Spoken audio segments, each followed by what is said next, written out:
Labenz, and I'm your host. And today, I'm joined by a familiar face for many, especially the longer you've been around the Flutter community, the more you may recall the one, the only, the esteemed Chris Sells. And this is Chris's first time on Observable Flutter, but I'm very excited. Before I get too far into that, let us do recall that this is the Flutter community, and we all want to be our best to each other. I know I'm preaching to the choir here. You folks are very, very consistent at that. So yes, today, a once Flutter team member, now at large Flutter consultant running Sells Brothers Inc. from the principal position is our dear friend, Chris Sells. Chris, welcome to Observable Flutter. Would you like to say a few words to introduce yourself? You did a great job there, Craig.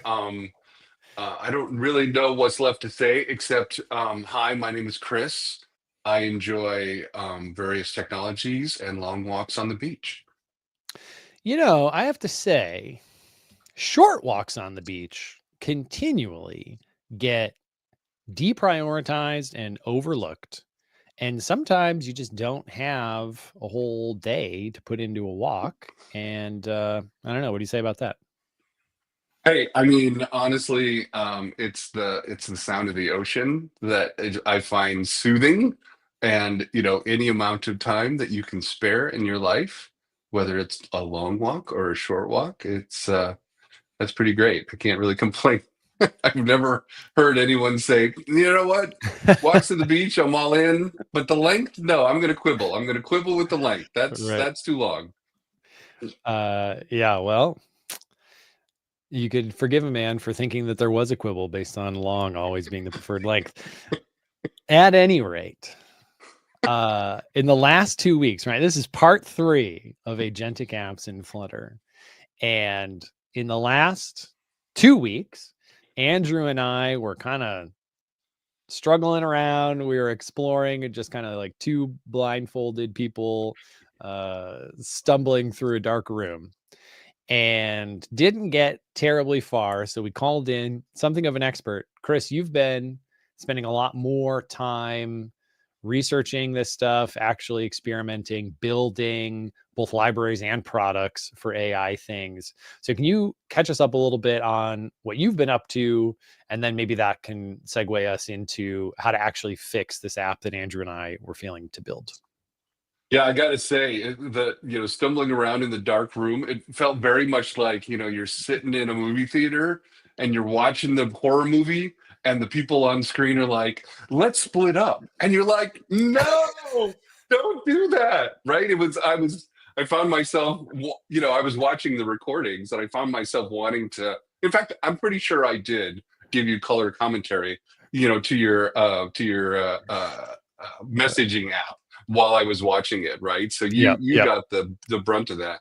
Yep. Anyway, to answer your question, left Google, went to Meta for a couple years, worked on their AR and VR developer toolkits.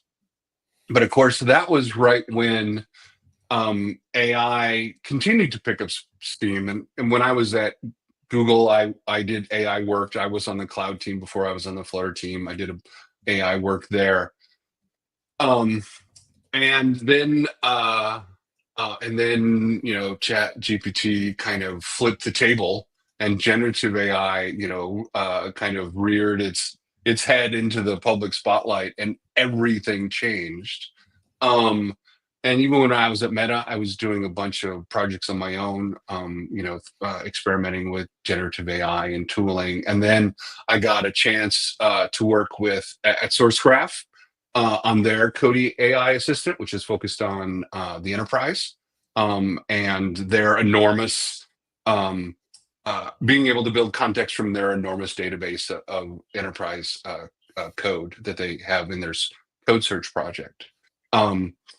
So that was a ton of fun. And then I retired after 35 years as a professional developer.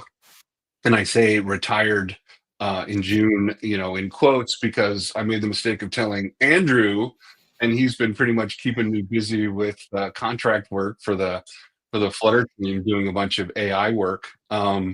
Started with the Flutter AI Toolkit, which is a widget you can just drop into your Flutter app and connect the LLM of your choice on the back end to get a chat with all the the bells and whistles. I did the work to add generative AI for code generation into Dartpad, which is a ton of fun, and I'm loving those features in Dartpad. I especially love when there's a analyzer error or like a runtime error, and I can just press a little button and say fix it, and it'll be bundled up and sent to the back end, and updated code will come back. I love that. I love that feature. And then recently, I was inspired by an old colleague of mine at SourceGraph, Thorsten, who said, here's 300 lines of code in Go that do a complete AI agent, and he kind of writes the whole thing in front of you in his blog posts, and it was super compelling. And I was inspired, and I rebuilt the whole thing with Dart and Gemini and posted that up on my blog. And so it's a complete AI agent using tool calls with Gemini. And because it's Dart and not Go, it's less than 140 lines of code. So less than half of the lines of code. So, and you actually got it to call the tools. Oh, 100%. Yeah. Oh. And yeah. And I've also been doing, actually, it's funny. So I have been, doing the kind of thing that you and Andrew have been doing, attempting to do. You've just been getting it to work. Oh yeah, and shipping it, right? Getting it to work. But I will tell you that it is not what I would recommend. I don't know if you want to set the stage in terms of where you were running into problems and how you were trying to do things. Sure. But yeah, just based on that, there's some basic guidelines. You and Andrew were talking about it, right? It was actually really fun to watch the two of you work through the tools and try to do things that you would expect to work and run into problems. And that's exactly what every engineer is going to have to go through, because this generative AI stuff isn't going away. It's not going away from a developer tooling point of view. I use it all day, every day when I'm coding myself, and it's a huge time saver, although it doesn't always give me the code that I want. And I'm using it when I'm building apps for clients, for myself, right? This stuff is not going away. So, every developer is going to have to go through the learning curve that you and Andrew were showing. And as you say, the developer patterns are still being figured out, right? There's some general purpose guidance I will give you from hard learned lessons, based on how are you trying to do things and what you were trying to accomplish. Yeah. So to set the stage, at some point I'm gonna have to refresh my StreamYard tab, by the way. I'm not seeing any chat come through to highlight what people are saying. I see that there is chat on the stream. I just can't interact with any of it in StreamYard right now. Oh, I see. So that a refresh for me is coming, but it'll be after this.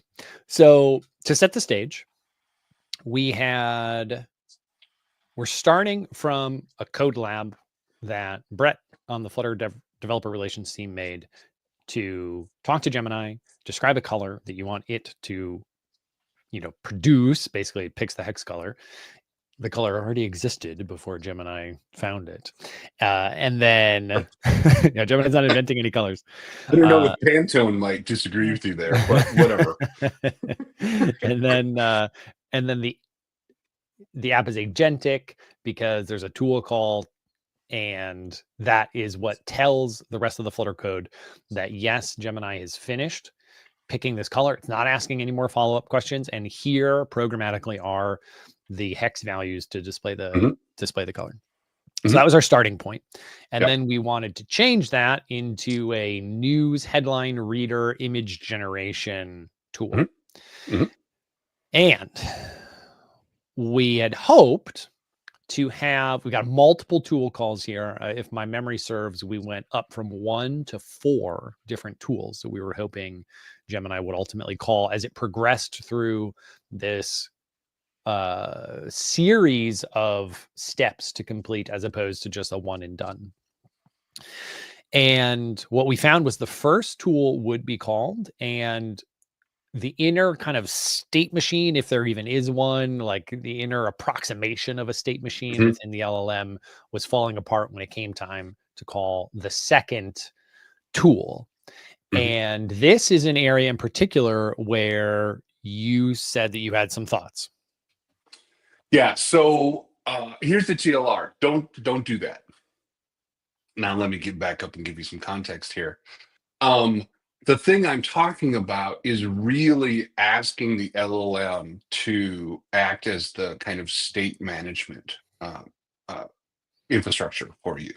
That's the piece I wouldn't recommend. Now, as I say, I have done that. I have gotten it to work. I have done that. But I will tell you, it has taken me kind of hours and days of prompt engineering to get it to do so, on a semi-robust, consistent basis. And we're talking about, messing with the temperature value to remove some creativity. And we're, the kinds of things that the kind of thing that, the next model rolls out and it just stops working, right? I mean, it's, I've got a Mhm. page of prompt system instructions and it doesn't work and it doesn't work. And then I add one more sentence and it suddenly works. And I can't tell you how, fragile that feels to me, Right, right? I right, mean, for like, sure. I told it 6 times to do this thing, but number 7 is the lucky one, right? That doesn't seem like a robust way to solve the problem. So No, it's here's tough to productionize that. right. Here's the advice I will give you, which is, and again, these developer patterns are emerging, right? We're all figuring this stuff out together. But the thing I will say is, I would not ask the LLM to do the thing that it's not good at, right? And that Mm, classic programming is, right? Classic programming, yep, state transition, that is a thing, that is a long solved problem, right? You can do it by hand without any trouble. There are on PubDev, there are, state transition kinds of packages that can yep. help you with that kind of thing, right? I mean, if you want to be formal about it, it is a thing that is a solved problem in computer science, right? That is not the hard part of what you're building. It would have been nice to just be able to say, in fact, why did you have the rest of the program? Why didn't you just put it all into the prompt and say, Right, right. provide a UI that, Yep, blah, blah, yep. blah, right? I mean, the question is where you draw the line. Read my And mind the and do what answer I'm is, thinking. yeah, if you could just, right, here, let me plug this anyway. I would say that the thing you want to use the LLM for is the thing that it's good at, that is classically hard to do with normal Mm, programming, yep, right? yep, yep. Um, Let me give you an example, right? I mean, I was out and about the other day and I took a picture of a poster Oh, I for was out some. and about the other day. You were? That's amazing. Yeah. I took a picture with a poster with the AI assistant on my phone, and I Mhm. said, "Take me here." And and I clicked the link and it popped up Google Maps and off I went. Um, Hmm. I didn't pay attention to all I knew is, hey, pretty colors. That sounds like fun. Let's go. I didn't pay attention to the name of the place, the name of the event. The timing seemed about right. And it just took me there and I showed up and I enjoyed myself and I had a good old time. And that little thing that I did 2 years ago would have taken man Yeah. years, person years of effort, Yep. right? To parse the text and figure out what's going on in that sign right Yep. before generative AI. Yeah. Not That would have possible. been person years of effort to be able to build that scenario, which I did, with just the built-in AI chatting assistant on my phone off the top of my head, right? I invented that app and ran it at the same time, right? So Well, the making a short story long, the thing I would recommend is use the LLM for the things that the LLM are good at. For example, the sentiment analysis, right? Use it for the sentiment analysis, not the state transitions, right? Use it to generate the images, not parse XML, although it's pretty good at that in general, right? But what I would recommend is, instead of trying to do it all in one prompt and kind of keep banging on it and trying new models, hey, Flash doesn't work, maybe Pro does, et cetera, right? Instead, write the code. In fact, use the AI to write the code. I'm not even saying you should write the code, Craig. Use the AI to write the code for you, but only at the bottom call the LLM for like sentiment analysis and image generation and the things that the LLM is good for. Yeah. This is reminding me of an old XKCD, which I'm going to force everyone to look at right now. Add to stage. Here we go. When a user takes a photo, the app should check whether they're in a national park. And then the programmer says, sure, easy GIS lookup, give me a few hours. And check whether the photo is of a bird. I'll need a research team and 5 years. That's right. And this is an old XKCD, so this predates any of the current shenanigans. But yeah, that's definitely where we were. Yep. And that's what you're talking about. Yeah, 100%. Yep. All right, I'm going to try a quick refresh of my tab. This is going to cut me out of the stream for a second. I will be right back. There's some evidence that suggests this isn't going to help anything, but I'm going to try. So, Chris, the stream is yours for 10 seconds. Don't screw it up. Yeah. Okay, let's talk about Craig. I wonder, where do you think he gets his haircut? I mean, what is about the thing that he does with his hair? Actually, I think he has lovely hair. Oh, wait, here he is. Never mind. Shh, he's back. My hair. What did I miss? But this didn't fix anything, by the way. StreamYard's just struggling today. That's too bad. Well, wait, but just to be clear, my hair. Do you like this little gray hair spot right there? Yeah, no, I got like blonde spots, right? The rest is this is what Flutter does to you, by the way. I was a young man before I entered the Flutter team, and now look at me. That might just be time. You could have entered any team, and you'd still be where you are. Yeah. Well, I mean, it was funny. After I retired, you didn't ask me this question, but I'm going to answer it anyway. After I retired, I could spend my time doing any old damn thing I wanted. And guess where I am? I'm right back here doing Dart and Flutter because I love it here. So this is like volunteer work for me. I can't help it. Yeah. That boy, is that relatable content. Okay. So what do you say we try to actually get this thing working? I'm going to keep having to switch over. I've got the stream up on a different tab. It makes it way harder to actually interact with people in chat. Like Randall was talking about MCP. That helps with sequential thinking. Maybe we can get back to that thought. Randall's totally right. I mean, we can talk about MCP if you want. I think that's probably another stream. Okay, it's its own that's its own thing. Sure. But just to answer Randall's question quickly, MCP is great during the development process, less great during your running app. Right. So when you're writing the code that says, hey, give me the code that will transition state from here to here and call the LLM at this point and at this point, MCP is great for that kind of thing. But MCP is not something you bundle into your running app. Interesting. I would love to explore those trade-offs more in a later stream. For sure. So the code is still where we left it at the end of the last stream. Also, I have to actually share my screen, which is not in there because I restarted the tab. So let me do that. Share the screen. Here we go. Screen, get in the game. All right. The code is this big enough? I feel like I need to go one bigger. No, I think it's actually fine. I know a lot of people, myself included, sometimes, you watch these on your phone. So when you Oh got well. a Oh, big sorry. You're right. I'm looking at it on a 32 yeah, inch monitor right on on your the phone. monitor. Yeah, Easy for peasy. Yeah, sure. it's great. Yeah, for sure. So this is what we got. Let's take a quick tour of the state of the code, and then that'll, I think, set us up for the changes that we're going to make. So is it Gemini that's kind of the absolute most core file? I think it is. So first of all, we can see here, this is using RiverPod. So there's a lot of code generation for the state management stuff.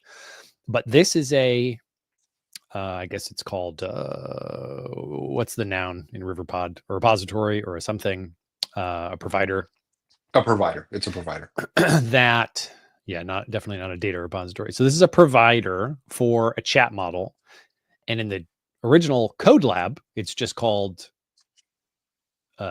Gemini model, I think. But we were going to that's right. have two models. So we renamed it to chat. And then I think there's an image model. Yeah, image generation model down here. Anyway, so this is just got a bunch of RiverPod shenanigans up here. This is the real key part that instantiates an instance of this generative model. It uses a specific model, and then there's a system prompt. And that is, spoiler alert, where I think we're going next. Yeah. And then down in the image generation model, we got the same thing. Different amount of RiverPod shenanigans needed up here. It's fine. But we're generating the Imagen, which I think is how you say it, generative model for actually producing the image later on in the process. That's right. So that's Gemini.dart. And that takes us to the system prompt. Or do you think Gemini tools? Maybe tools is the next place to look. Well, here's the thing, right? I mean, I think you and Andrew did the right thing when you first kicked things off, which is let's start at the core and work our way out. And the core is, of course, the system prompt. However, I remember when you were like, "Hey, and let's just build one system prompt, and it'll manage the state transitions for us, and it'll be all hunky dory." I don't think that's where you want. I think what you want is multiple system prompts, and I think I think you want to transition, right? And you again, you want to use the LLM for what the LLM's good for, and kind of flip things on its head, right? Right now, you're using system prompt to go do this and then do that and then do this, and it's having some trouble, right? As you saw. And I think you would want to flip it and say, okay, we've got some code that does this, this, this. Oh, and by the way, here's where we call the LLM. Here's where we call the LLM. Yep, I agree. That, based on everything that you have counseled me on in the last little bit, I agree with that analysis. Yeah. So I think it's system prompt first and maybe then Gemini tools, because system prompt was outlining. Well, I think there's going to be multiple system prompts. Right. Sorry. I'm talking about just orienting ourselves on where we ended the last year. The system, it becomes the system prompts, right? 100%. Yep. So what we had at the end of last week, and Gemini wrote its own system prompt. So I'm surprised it didn't say, like, take a bunch of time off and, relax, enjoy yourself, Gemini.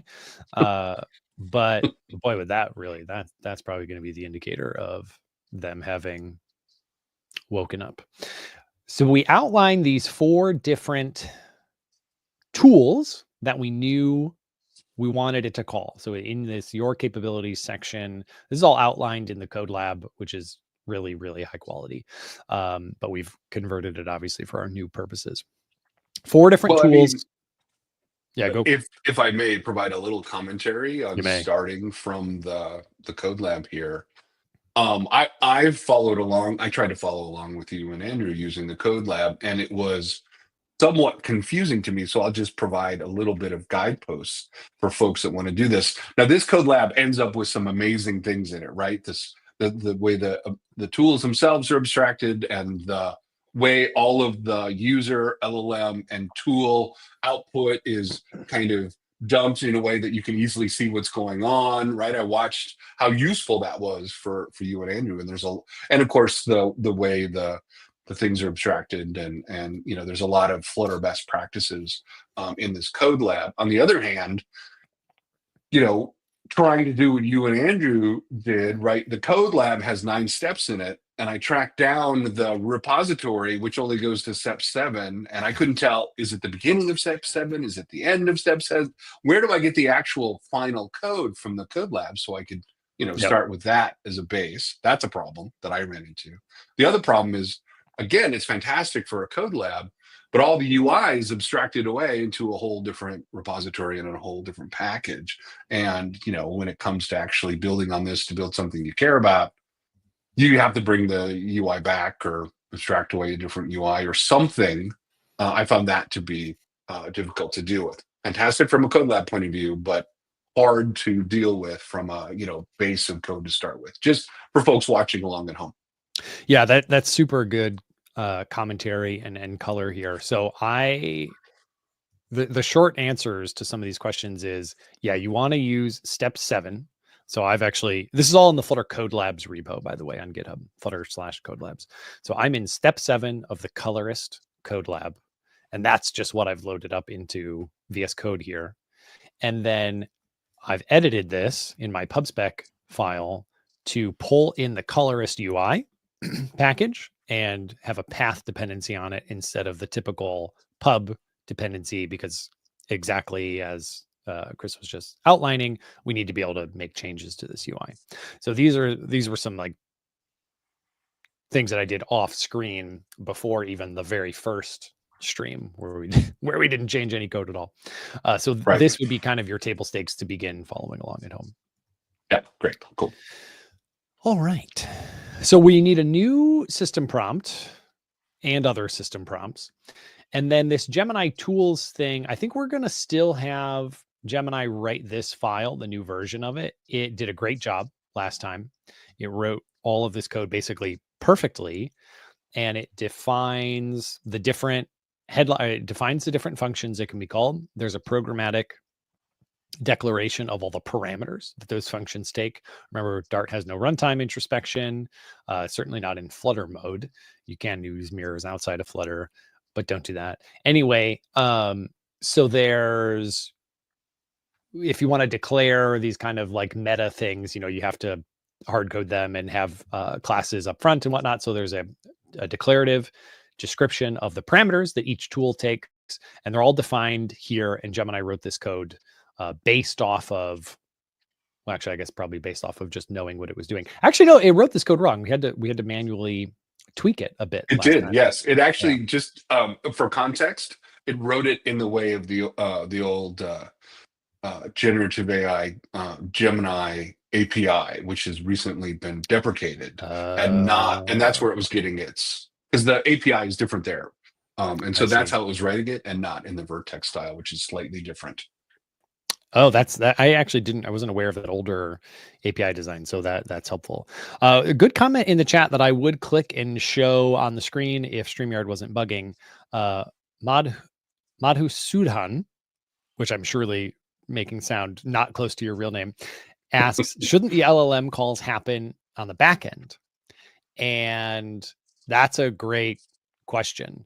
But a lot of this stuff is designed to go from the client straight to Gemini. You obviously could, if you were worried about having, a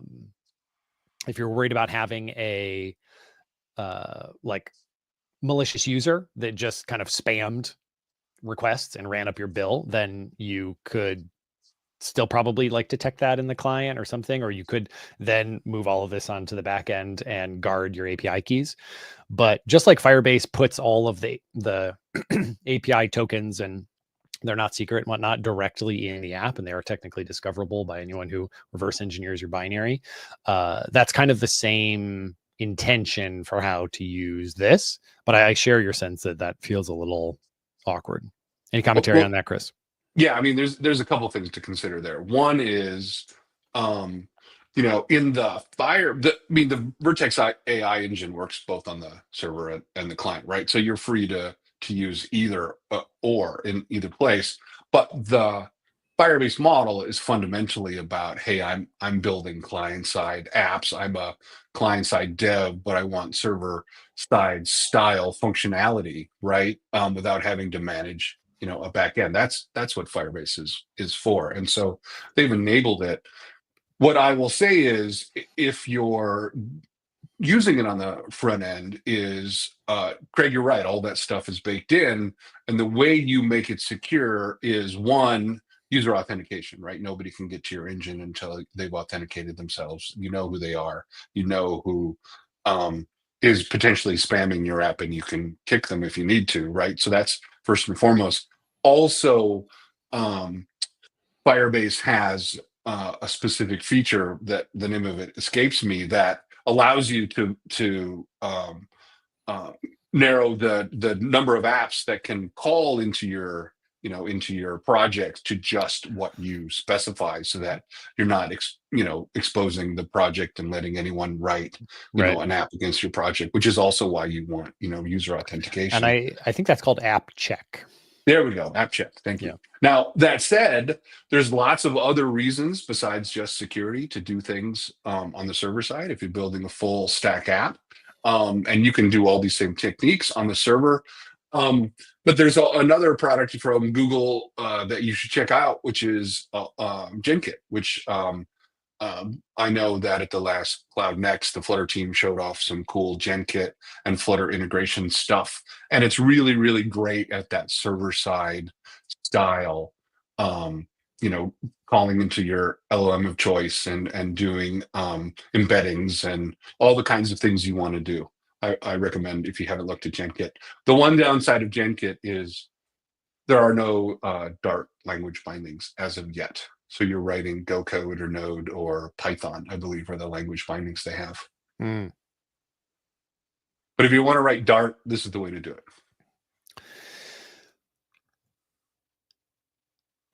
Chris, do you think we're going to want to have one of these Gemini tools classes per model that we instantiate?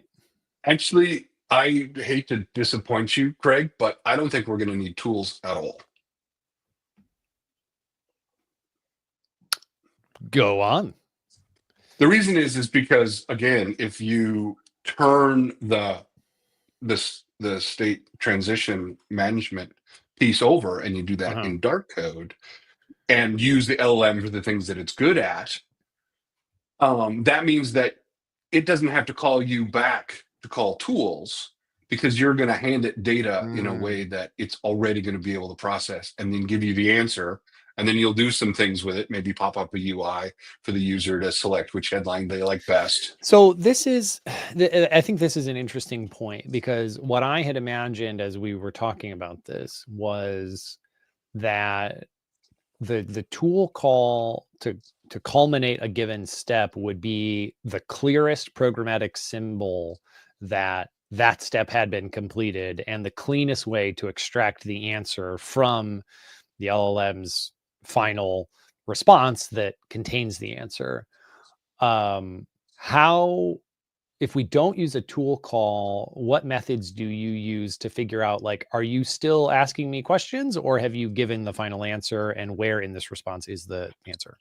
Yeah, I mean, so that's the standard kind of, hey, I'm just writing state transition style code, in my Dart. If you want to do something formal, there's state transition management stuff. Oh, sorry. No. I'm comfortable with that. I'm specifically talking Gemini responds. Sure. How do I programmatically detect? Like, once I detect it managing state, not a problem. But how do I detect whether or not it's like asking me a follow-up question or it's giving me the answer? You know what I mean?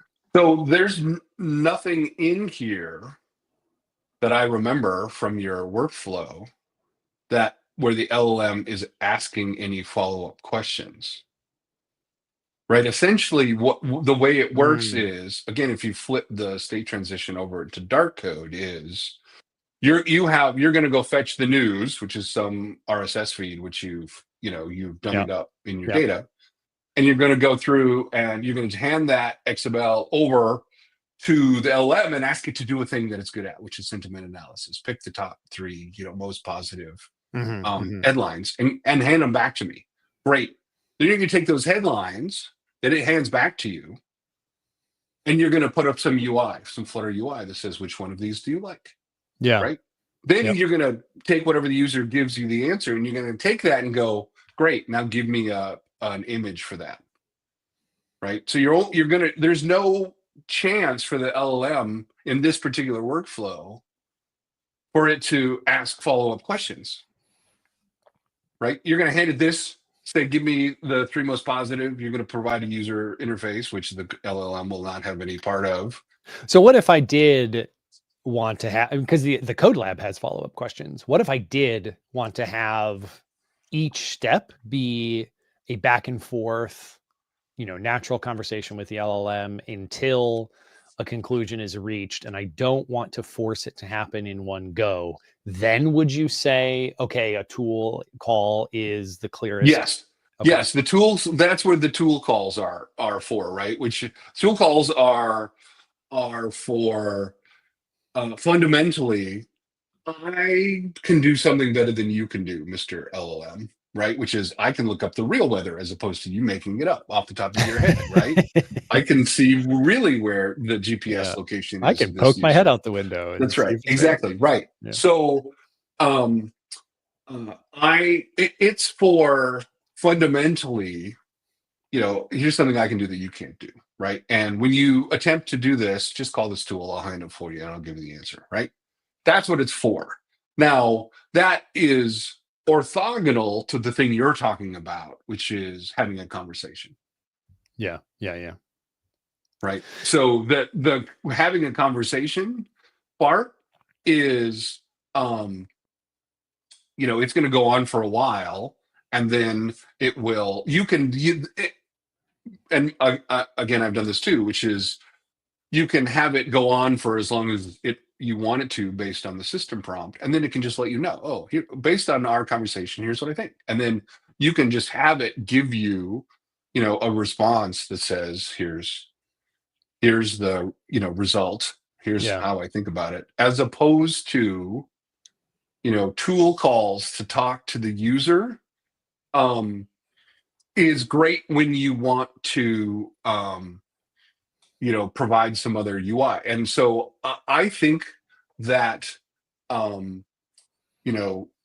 using tool calls to provide something that isn't a chat-based UI is certainly a good use of tool calls, right? Because the LLM only knows one way to talk to the user, which is to spit out text and wait for a response, right? So if you're providing a chat style interface, which the sample does, then that's a good way, right, to communicate back and forth. But if you want to, so for example, the Code Lab does a really good thing, which is you type something and you are vague about what the color is, and it'll ask you, hey, give me a better color, or give me a better description. Do you mean this? Do you mean that? And you have a little chat, right? And then when it's done, it will make a tool call that says, bang, right? Here's the color I picked, right? And then it updates the UI, and that's a wonderful way of doing things. Yeah. This particular workflow happens to be kind of crossing the streams in terms of both interacting with the user and managing this complicated state transition that I would not recommend. Yeah. So the area where I would still kind of maybe want to have a tool call, I think we combine these two into one model. So this would be, I'm willing to let it, or we just, maybe we restructure it to pass in this hard-coded XML. And then we ask it. If you wanted to leave the tool call in and say in the prompt, hey, I want you to fetch the news, and then, pick the 3 most positive sentiment ones and hand those back to me, and then hand in the tool that says, here's how you get to the news, as opposed to passing the news in. You can totally do that, right? That works just fine. Yeah. And I that would obviously be the more complete version. I think just for times purposes, I'm going to cut that corner and have the tool call be when it tells us these are the 3 headlines to pick between. And then we'll manage, like in our state, tracking. Sure. Could be as simple as literally, right, which is the UI saying, or the LLM saying, oh, I've picked one, let me call a tool. Yeah. Yeah, for sure. As opposed to getting it from the LLM response. And then we can just move straight into the image, and that's probably not going to need a tool call because it's literally going to return to us the image, and we'll just know that we show it. Yeah. So this is potentially an amount of surgery that we can do in the next hour. So let's try. Great. I think it is 41 minutes later. We're ready to begin. I literally put on the thumbnail now with more code or whatever I wrote. So we have to write some code. Great. Let's do it. Let's get the app to work. So let's begin. I think I'm trying to pondering whether we start our edits in the chat model file, in the system, and of course we're going to use Gemini Code Assist to make these edits. I think what you do is you start with this system prompt and you split it up into a couple, right? Because essentially, I think what you just said is you're going to make 2 calls to the LLM. One, which is go and here's the news, give me the positive sentiment and call the tool when you've, with the 3 headlines. And then the user will pick one, and then you're going to say, oh, and here, generate the image. And just from a consistency point of view, you could easily have it say, and when you have the image, call show, and it will just update the UI, right? I mean, you're essentially, it's the same workflow in both system prompts. So I would encourage you to start with system prompts because you're totally right. It matters, right? I mean, that is the core of everything. All right, let's ask it to rewrite the system prompt file. So let's say, please rewrite system prompt. That's in step 7 assets. We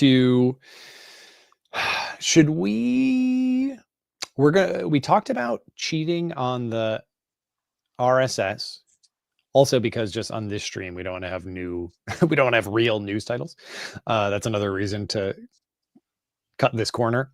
Yeah, we actually want a pool to choose from that has positive sentiment. Right. That's not in the news these days. So we know that what we're building today, we need to wire in this hard-coded RSS. I'm going to reuse the headlines that it made last week. So what should our mechanism of providing that be? Do we want to put it in? I think I will place those in the system prompt, or it can write new headlines in the system prompt, because otherwise it would have to go in like the user. Remember the prompt from the user. You could start the system prompt by saying this system instructions, right? The system prompt that says the user is going to provide a set of headlines. Pick 3 with the most positive, sentiment, right? Please maintain its level of detail and overall structure. That's how you spell structure. Structure. All right. So now we have to define what your new task will be to analyze an XML feed of news headlines, which the user will provide, and then select the 3 most positive, funny, or uplifting. There you go. Positive and uplifting are a little synonymous, but that's okay. Then let's see. Okay, so once you have selected the 3 headlines, please call a show headlines tool which will display your selections to the user for future steps. Actually, it doesn't matter what it's for. They will display them to the user. Include a complete definition of the show headlines tool in the new system prompt that you write. Any changes that you would make to this, Chris? I think that is an excellent place to start. I don't know how you end up doing this, Craig, but I Poorly. spend Poorly. I spend a lot of time actually writing much shorter prompts. Yours is nice. And then just iterating. I see. And I admit sometimes I get frustrated and swear, and that seems to work. All right. Well, I'm going to avoid that today. A I mean, I'm couple. like as I'm typing, I'm swearing, right? Oh, I see. You're not. The swear words don't go in the prompt. I see. No, they Oh, absolutely they do do for go sure. in. I Yeah, yeah, see. Okay. yeah. Well, I'm No, going to that avoid yeah. all manner of profanity today. Is my goal. So, a couple good comments in chat while this works, and it's probably already done. Chow Toy had two things that were good. So when we were talking earlier about how to extract an answer, if not by a tool call, Chow Toy said a stop sequence question mark, and I think that is like the pre tool calling way. You can tell Gemini to only respond in JSON, and then you just assume the entirety of the response is the answer that you want. But like, if as soon as there's any natural text in there, it's the extraction of the answer that feels like a giant pain in the butt to me, which is why I feel Yeah, very. when you do that kind of thing, your JSON answer, when you define, typed output, which I recommend from your LLM, your JSON is going to tend to include not just the data that you want out, but also, I like to throw in commentary. If the LLM has commentary about this piece or that piece or this other piece, here's the place to put it. And then I use that as a place to, show the commentary. So I've done that before, and that works pretty well. This is a new UI and of this plugin, and I like the newer UI more than the old one, so that's great. I'm gonna accept for now, and then I'll read them in the real thing over here. So, uplifting news, headline, selector, system prompt. You are an analytical assistant integrated into a desktop app. Your job is to analyze an XML feed of news summaries, provide the blah, blah, blah. That looks good. Your capabilities. You can understand user requests to start the headline analysis process XML news data provided by the user, select headlines based on sentiment, positive, funny, uplifting, and use a tool to display the results. You have access to the following tool. Show headlines displays exactly 3 headlines to the user within the app. Input requires a JSON list containing 3 strings, where each string is a selected headline. Example input, headlines, blah, blah, blah, blah, blah. Okay, this feels like that old API that you were talking about, right? Where it's surrounded by an outer map that, oh no, is that how it works nowadays? Which one is it? Yeah, no, when you Oh, that's want correct. typed, This is correct. yeah. It is a map. Okay, cool. Yeah. Good.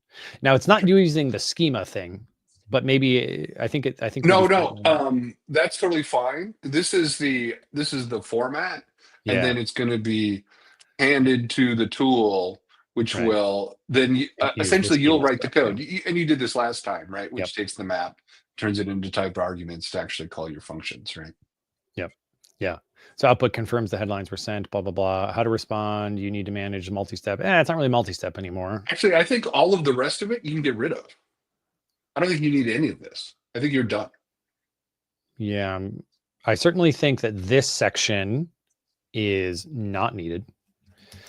So then that would be that. Handling or unclear. Yeah, we probably don't need that either. Important guidelines. Yeah, let's try it without all this. Because this first step is pretty straightforward. Okay, so that's our system prompt. So now Gemini.Dart is, I mean, we don't even need to ask Gemini to rewrite this. We can just call this like headline model, I think. Yeah. Headline model provider. Start chat is still correct, but I'm going to have to rename a couple other things. Oh, I think we have to rerun the code generation. Yeah. So I will do that now. Delete conflicting. There we go.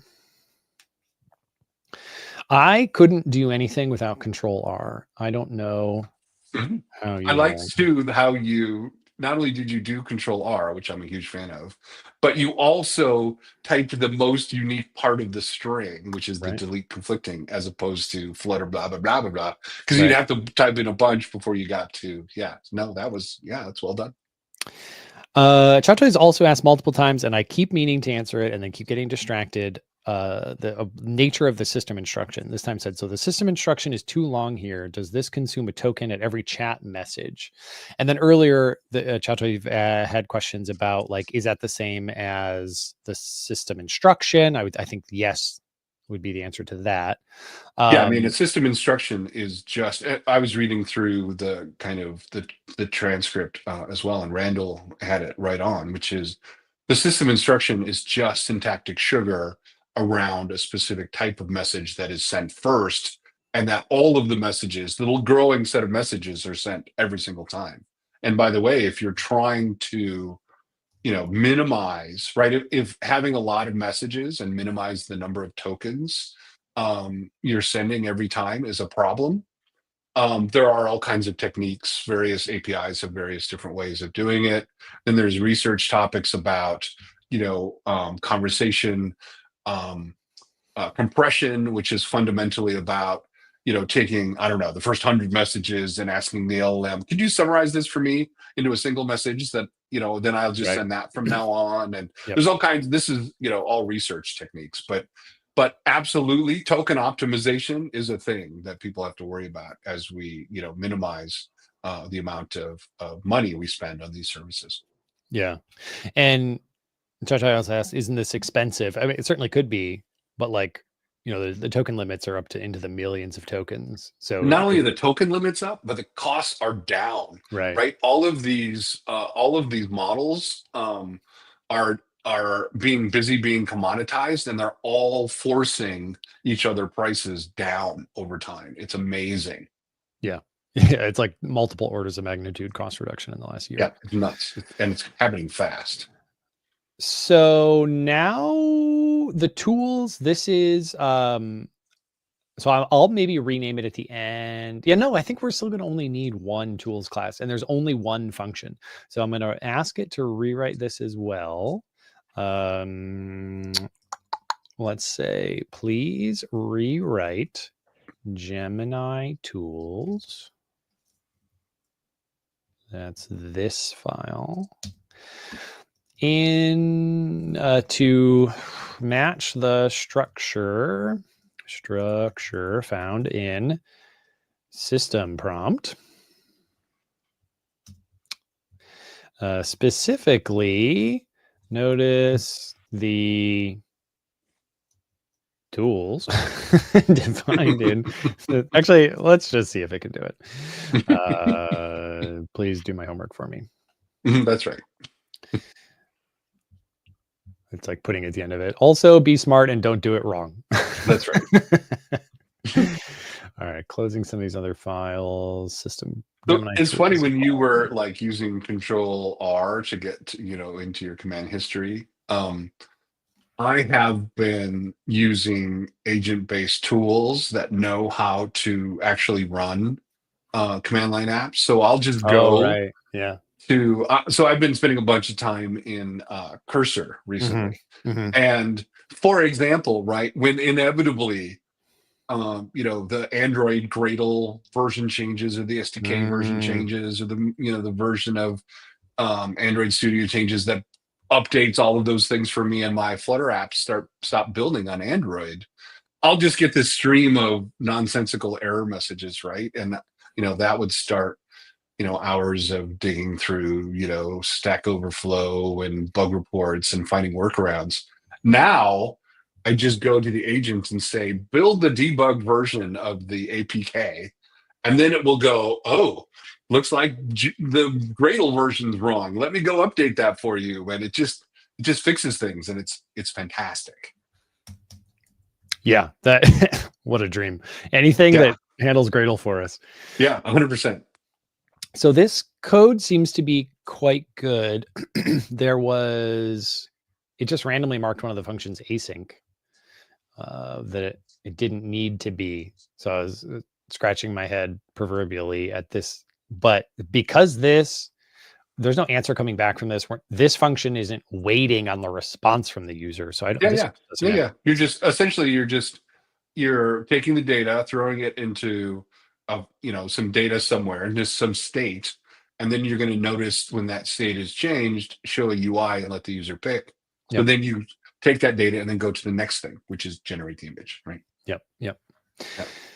So now let's just briefly kind of walk through this. We've done this 3 weeks in a row, so it's going to be quick, I think. We've got one function declaration, that's show headlines. It new as of this week is Gemini correctly defining the structure of these values as just a map and not with an outer schema object. Yep. And then now this list only has one item in it. It had 4 a second ago. Handle function call is like the magic switch statement that knows the name of each function. This again used to have more lines in it. And it's pulling the function call out of, actually somewhere else we call handle function call. Yeah, in that process chunk or whatever, that helper function. Yeah. That Brett wrote, that's doing that work. Yeah, that's looks like it's in Gemini chat model. Yeah. So this is looking through the Process function block. calls that were indicated in this particular response from Gemini. So that calls here, passes in the hardcore metadata, and then if show headlines is the name of the function, then we call the actual handler. So that's show headlines down here. And it takes in, again, just this map of arguments, but we're trusting based on our schema definition that it will be correct. So we pull out the list of headlines. Honestly, the insistence that it's 3 is like, whatever. Yeah, it doesn't matter. If it's not 3, it complains. And then this is going to call some other RiverPod code that doesn't exist yet. So this, I think, is what we need to work on next. So because I would just dump, if I were you, at this point, I would run it and see what the debug output looked like before I started writing a bunch of UI code, assuming the data was there. Okay, that's fair. Because we also need to wire in the XML, which I'm now realizing I didn't save because it was in this file. That is the wonder and beauty of Git, my friend. Oh, I did commit everything before at the end of last week, didn't I? So Gemini tools should have, this is pretty close. There you go. Oh, what? Why did it jump when I clicked? What? Stop it. Start it. Oh my gosh. What a nightmare. Why is this happening to me? Every time I click, it jumps. All right, I guess we'll have to just copy changed lines and I'll paste it into a new file and extract. That's annoying. This is highfalutin. Fancy stuff here. Do not save. Go away. All right. So now in the chat service, let's see here. I'm going to spend a second reminding myself how this function or this class works. So in send message, this feels like where we can maybe just prepend or post or append. Almost said postpend. Actually, postpend is not a word, but it does match with prepend a lot better than append. Yeah, English. But in this case, you don't want the user message at all. You just want the XML. And in fact, just to be clear, I mean, the thing we're building is not a chat app, right? It's the user logs in, they press the go button, and then, the latest news is fetched from somewhere, and then, it's dumped into this thing. And in fact, they wouldn't even need, you don't need chat. That's true. That's true. We don't need chat. We're going to stick with chat because there's totally a lot of surgery to get rid of it, but you were totally correct. Yeah. So, and because we are still in a chat, because we're kind of so I think the easiest thing to do is your send message is going to be whatever random stuff you type in to kick the process off. Plus, if you just replace the contents of that, the rest will just work with your fake XML. Yeah. So if you just replace the contents of message with your fake XML, everything will work. Oh, interesting. Well, let's add to it. So I'll say message equals message. And then we'll set up this const. I'll put it at the bottom of the file. So that's RSS fake XML.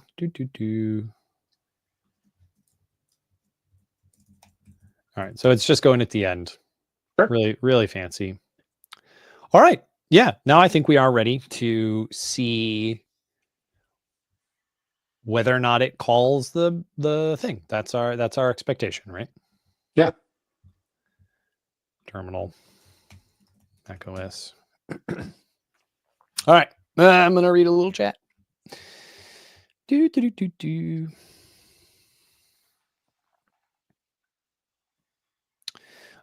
Some chatter about what a token is. Yeah, a token is just a kind of rooted or like stemmed, or whatever the verb is, a piece of text from. Actually, I don't know if LLMs root it in the same way that like Postgres kind of full text search does, rooting the words, but it's part or all of a single word. Sometimes if you have code, like a token might be just the opening or closing curly, or it's a minimally syntactically relevant piece of text in a message is a token. Okay, this UI doesn't closely map to what we're doing at all. So I'm just going to say, let's do the news.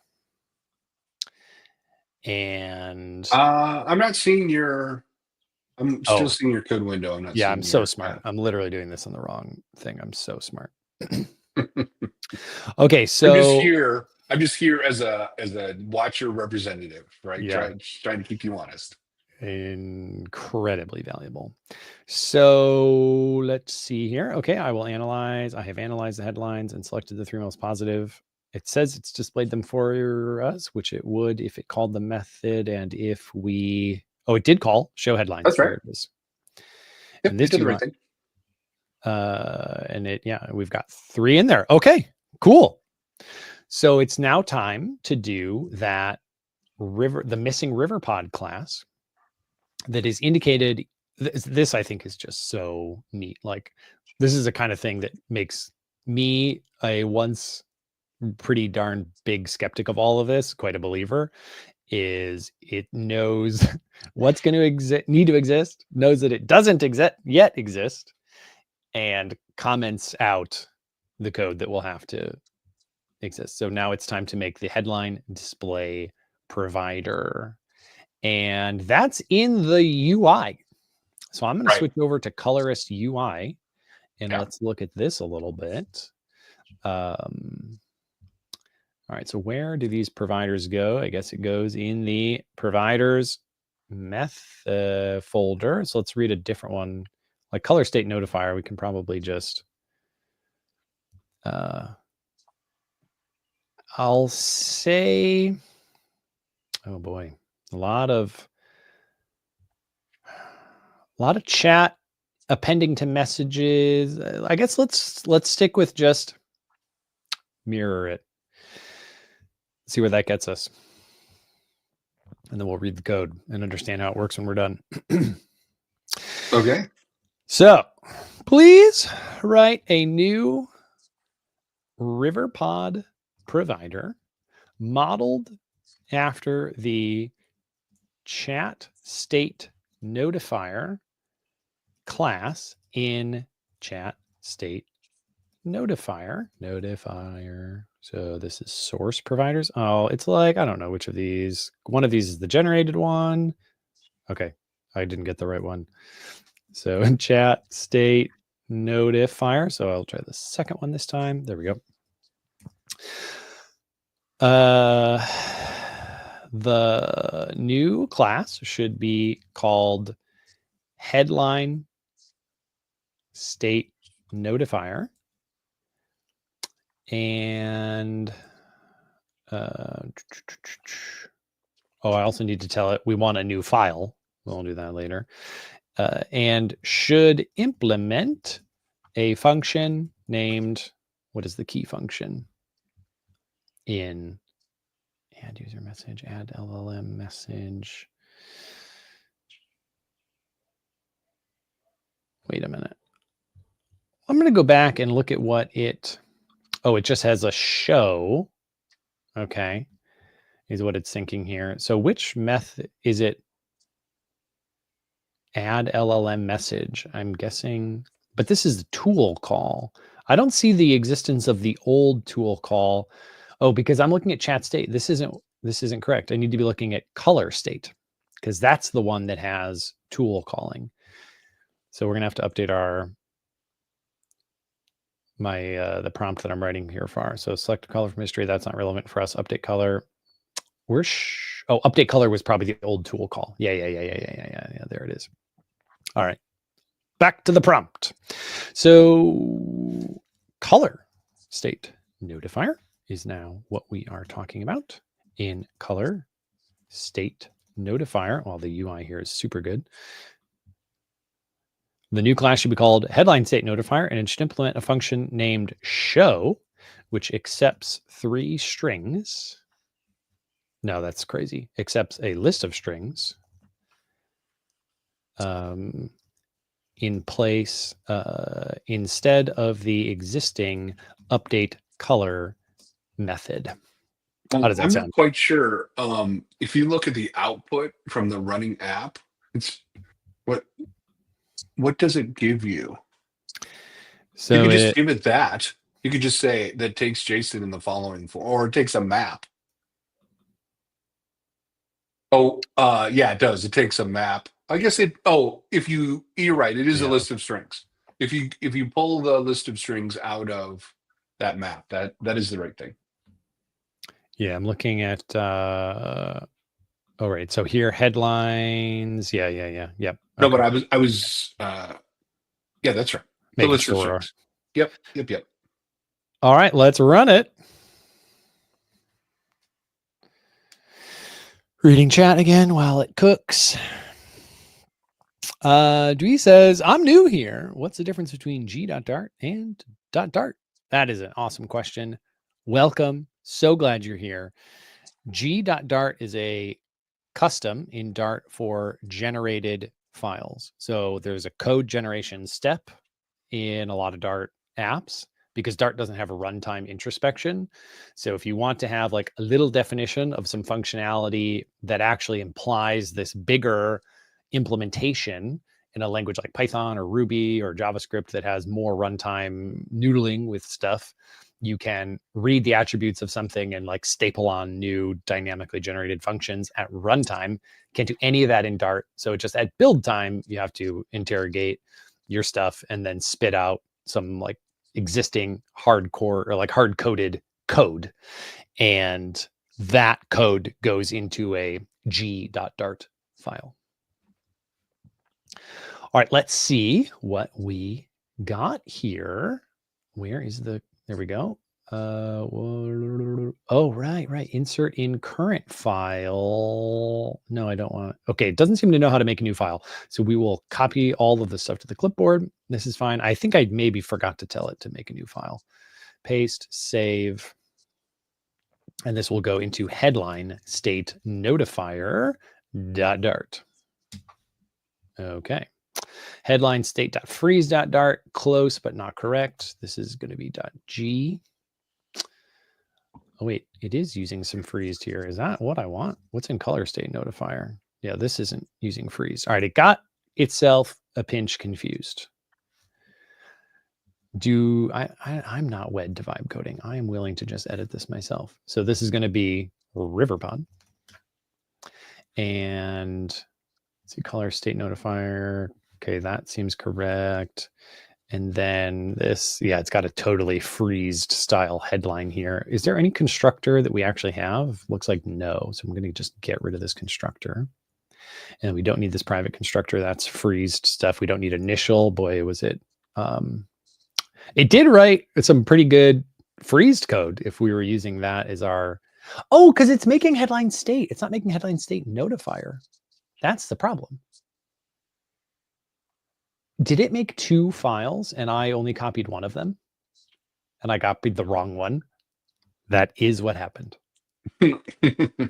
Great. Can't you just go back to it and say, make the 2 files for me? I don't know if we need the second file. Oh, okay. All right, we're back here. Now we got a notifier. Now we got RiverPod. This is looking better. Okay, build. That's still incorrect. I do believe. Nope, this has a build. Oh, there is a color state. Do we care about this state? I mean, I guess I don't know Brett's architecture actually well enough yet. I haven't looked in the colorist UI library that much, so maybe it's easiest for us to just keep to maintain his pattern. So I'm going to look at the file structure again. Where does the state class go in models? I'm guessing. Yeah. All right. Now, when I was playing with this, again, Brett did a lot of great work here. But when I was playing with this, I actually started from a blank Flutter project and just built the minimum thing that could do, call the model and then built up the UI as I went, as opposed to messing with his UI, because I knew I was going to end up somewhere very different. Right.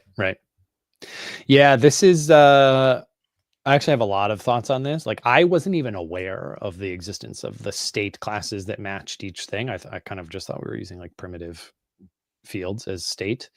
And Gemini figured out that I didn't even know what the heck was going on. So we have freezed copy with. This is going to be correct after we run the generator. This is good. I don't think we have no notes here. I do love that Brett is still getting credit for this. There's something poetic about that. All right, I'm saving this state file. Now back to the notifier. Oh, are there like barrel file? Oh, it's just importing it directly. Okay, that's fine. All right, so this is now correct. State equals state.update headlines. Let's go back and look at that update headlines function that I didn't pay any attention to before. Make sure it's there. Update headlines. Yep, that was the copy with. Good. This looks nice. And it's returning a new instance. It's because this is immutable. So state equals state reset. Sure. Okay, I think this is good. Let's run the generator. Where's the button that I have to click for this? Here we go, back to the terminal. And here we'll say delete. And now back to chat. Why g.dart? Someone says. I think it's just because G is the first letter of generated. And Randall, yeah, thank you for adding more context there. Foo.dart generally turns into foo.g.dart for generated files. Yep. So if foo.dart is the input to the generator, then you would get foo.g.dart. Okay, the code generator has run. And doesn't, oh, I didn't save this file. So that means the generator probably didn't know. I long ago switched to like autosave. This is not something that's part of your life anymore. Yeah, I mean, but you don't use autosave? I'm not aware of autosave as a concept that human beings have invented. Look in the file menu. File. It's like autosave. Here you go. So just like every keystroke, it saves? I mean, it does some debouncing, but fundamentally, yes. Oh, that feels orthogonal to hot reload, where it does. It does the right thing. Danny long ago made it do the right thing, which is it only does hot reload if you do a manual save. Oh. So it'll be continuously saving to the hard drive, which solves this problem, but it won't be triggering hot reload every time because Danny does the right thing. Well, that's just great. All right, what's the problem here? Missing concrete implementation of headlines. All right, wait, why is that happening? Concrete implementation of headlines. Const factory. Required headlines. That seems correct. With headlines state. So this is just deep in the freezed weeds, which I use very regularly. And I've definitely seen this headline or this error before, but Can you just click on it and say, can you fix it? Oh, sure. Is there like a fix with AI or? I don't see that. I know. Oh, Gemini Code Assist. Generate code. Oh, explain this. Sure, let's try that. So normally I feel like this happens because this is missing, but it's not missing. So that is strange to me, right? It says it's missing the concrete implementation, mixin. Headline state is missing. So I know that you're busy figuring it out, but it has already printed what it thinks the problem is. Here's a breakdown. Right, let's see here. So blah, blah, blah. Part. Okay, thank you. Freezed. Yep. Oh, it's just explaining the whole file. Headline state. Oh, it's not explaining the error. Yeah, it's explaining the whole file. So I worked with an AI coding assistant that I can just click on an error and say, can you just fix this? And magic happens. Well, maybe right click there. Copy message. Yeah, so I'm going to say this. I am getting this error in headline state.dart. So you obviously do not spend a bunch of time vibe coding. Nope. Because if you did, you would just paste the error and move on with your life. You wouldn't give the preamble. Oh, okay. Well, dude, I love the sound of my own voice, and that apparently includes typing. I love the sound of my own typing. That makes you excellent at DevRel. I'm on the same boat, by the way. All right. Okay, I can explain that error. Ha ha ha ha. Usually means the code generation step required by a freeze package hasn't been run successfully or is out of sync. Yeah, I would agree with that. Let's just quickly verify that headline state. Oh, it literally didn't run. Headline state dot freezed. Yep, there you go. Dot dart doesn't. Wait, none of these have dot freeze. They all have just dot g. What's going on here? Where is chat state dot freeze? Oh, I'm probably hiding it from. I think I'm hiding .freeze.dart files from my editor. So let's just use the terminal to confirm what's going on here. So source or no lib models. What's going on here? Lib source models. Headline state.freeze.dart does exist. So now we can say code headline.freeze. Oh no, headline. You can just do command click on the file name in your editor. True. That probably would have worked. Well, now I'm making everything worse. So there's no errors in this. Yeah, no. Okay, let's see what it's. That was the first thing it said. Let's keep reading. It might have other ideas. Well, headline state has an error in it. Oh, that is the error we're tracking down. Right. Yeah. All right, I'm going to close chat state. Headline state.freeze. No error there. Chat state.g. You can go away. Yeah, we're back here. Okay. All right. So here's what's happening. Okay, again, it's just breaking down the file for us. The problem occurs. Can't find the actual implementation for headlines. This is because it doesn't exist. Yeah, no, see, it's confused. I think freezed is actually just the mechanics of freeze. The other thing that I've seen that fix these kinds of problems is actually closing down the analyzer. So, kill all Dart at the terminal. I normally do that with a reload window. That seems to refresh the analyzer. I think there's maybe an actual problem here, though. But we'll see once this wakes back up. Yeah, there is. But now you know. So const factory. True. Yeah. List required string headline. So this is correct. When you have when you have like this method, I believe, let me test my freezed knowledge. I think if we comment this out, no, I'm either just wrong or I have an old understanding of this. I thought the situation was, actually, this may create the same problem. I thought the situation was when you have other fields or methods on your freezed file that I'm also remembering to look at chat and see if anyone knows the answer, but don't think we're getting it yet. When you have other methods or getters or things on your freezed class, then you have this problem unless you add this simple const constructor, and then that allows the existence of these other files or these other functions. Sorry, that isn't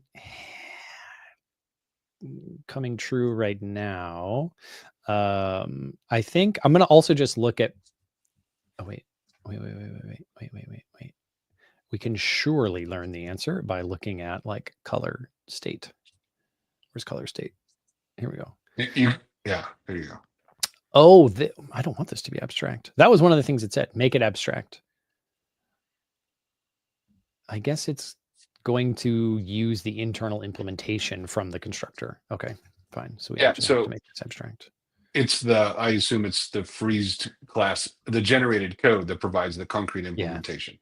So I think this is a change in freeze. I kind of vaguely remember this. I think this is maybe in the last 6 months, a change in freezed. And I have been slow to mentally update on this change.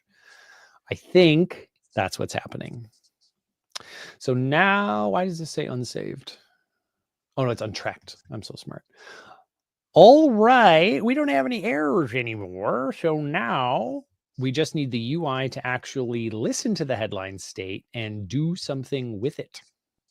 Sure. We probably also need to provide it. So let's go to main.dart.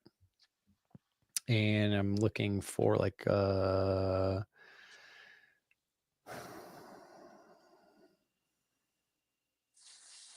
no, oh no, that's not how provider works. Yeah, see, I like provider, but I don't actually use it that much. So Riverpod. That's how provider works. It's not how that's how provider works. It's not how Riverpod works. I can't words, but we're going to figure this out. So yeah, now I think we go into, where is, I'm in the example. How did I get to the example? That's not what I want. Source, models, parameters, UI. Here we go. So layout. Let's look at the UI again and so I think where the colors are, maybe that can be kind of where we put the well, I mean, anything above the chat window, right, is fair game. Yeah. Right. No color history yet. The big blotch where the color is. We don't need any of that. Yeah. So the interaction panel, this is, I think, probably where that exists, just based on the name of it. So in the build method here, we see a column. That is a thing. So that makes sense. Color info, color history. This, I believe, is the widget we are going to replace with a new widget that we will call headline picker.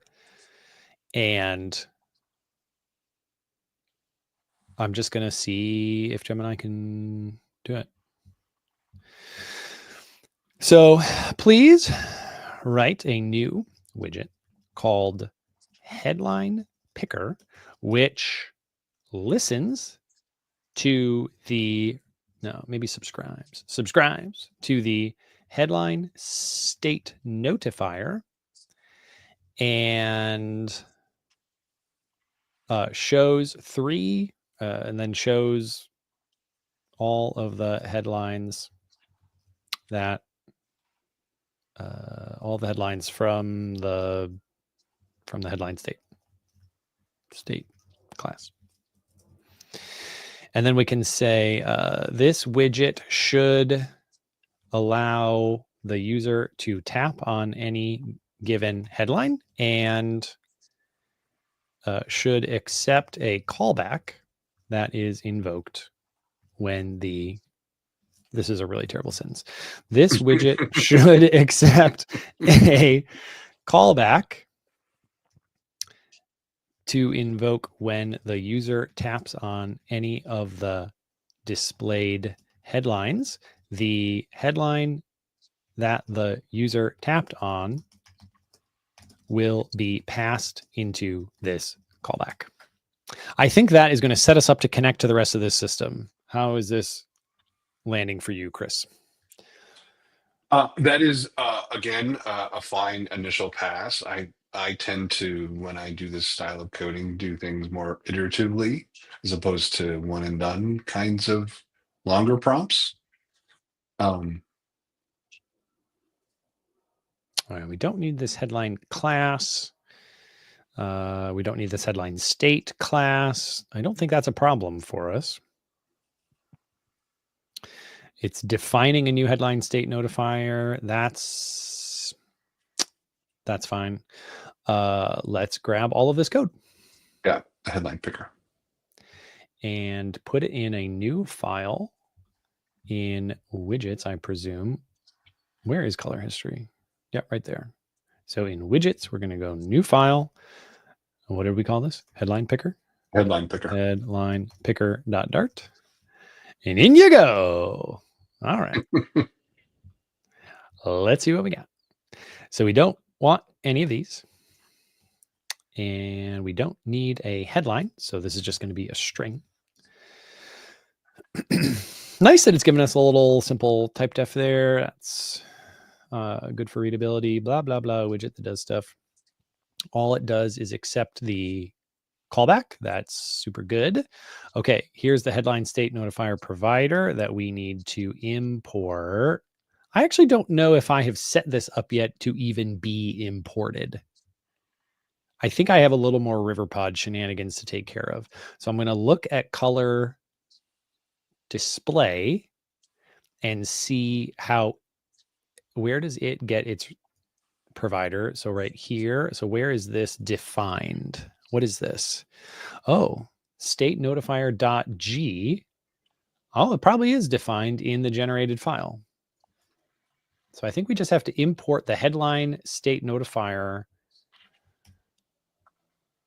It's not finding it here though. Let me take the import out of color display and we'll switch this to ours. So this is going to be headline state notifier. I thought that file existed. What did I call it? Headline state notifier. It's in the same folder. What are you talking about?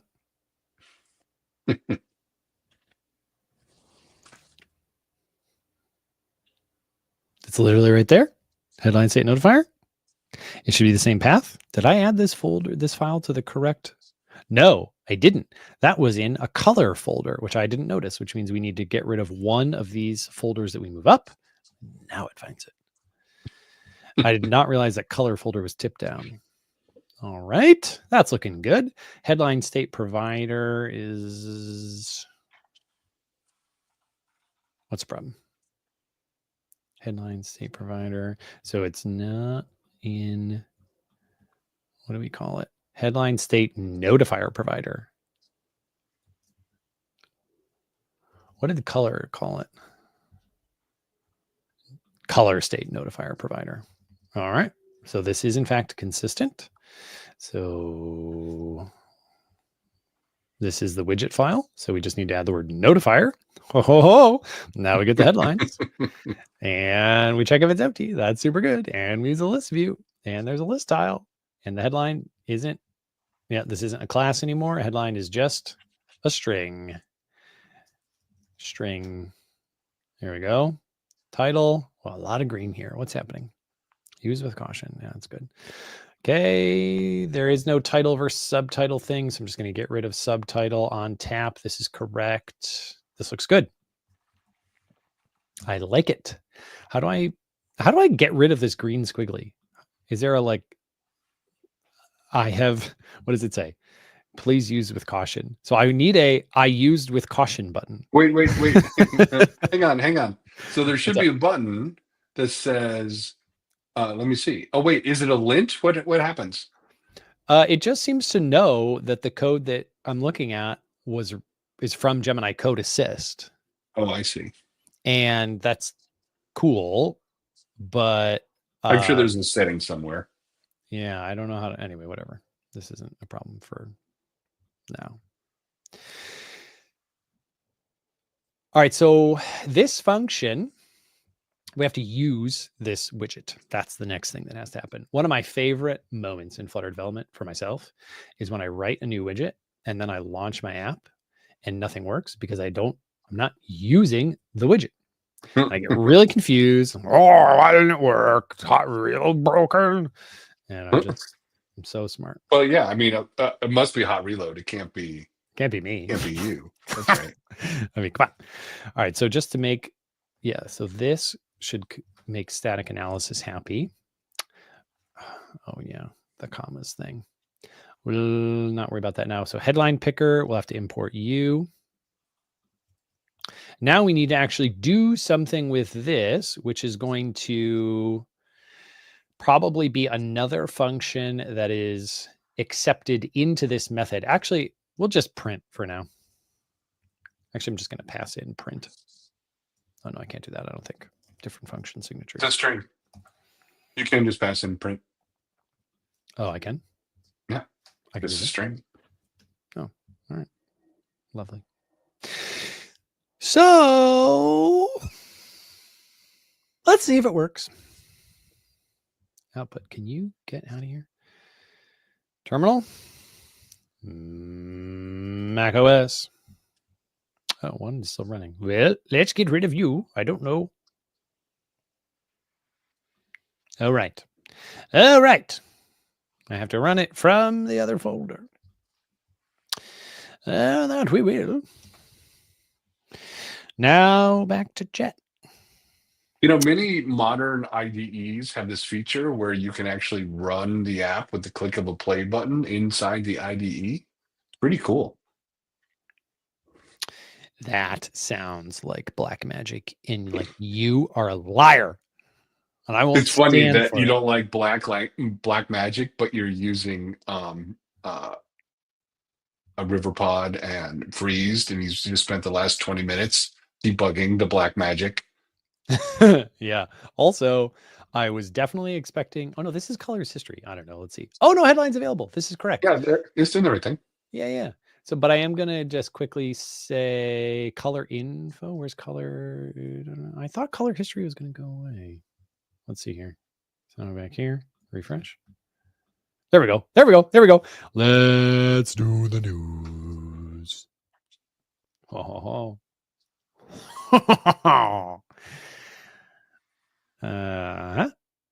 Show me the headlines. It says it called the tool, but we aren't getting a URL. Well, it should be right there where it says no headlines available. Should be updated with. Yep, sure should. So let's make sure I didn't riverpod incorrectly. Watch is correct. Read is the thing I was thinking we might find that would explain this. Right? Watch will continuously update. Read would not have.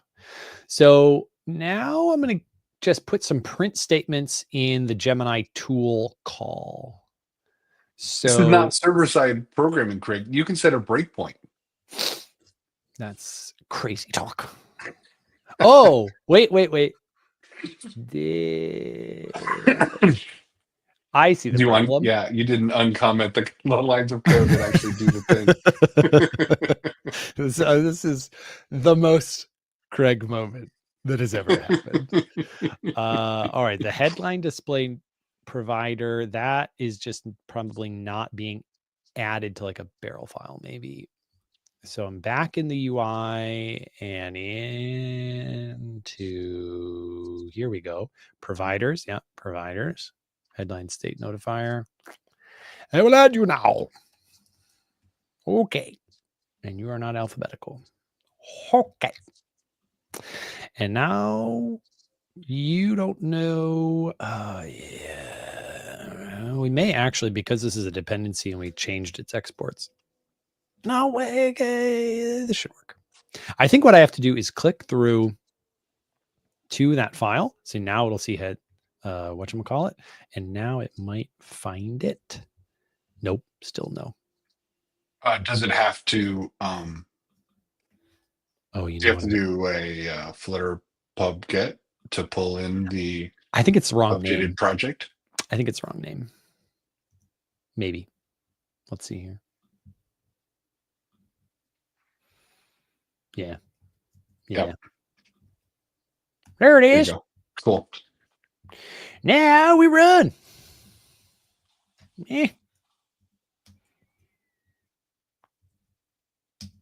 I use up arrow instead of Control R. So much clumsier. Craiger, am I a print debugger or VS Code integrated debugger type of person? Definitely both. Super both. But I start with print, and then if it's a really confusing situation, then I switch to use a real breakpoint.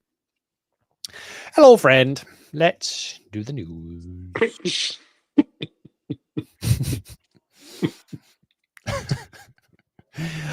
Oh, wait. Something worked.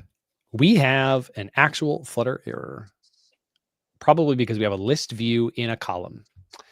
That's not going to work. Well, I tell you what, you can't put a list view in a column.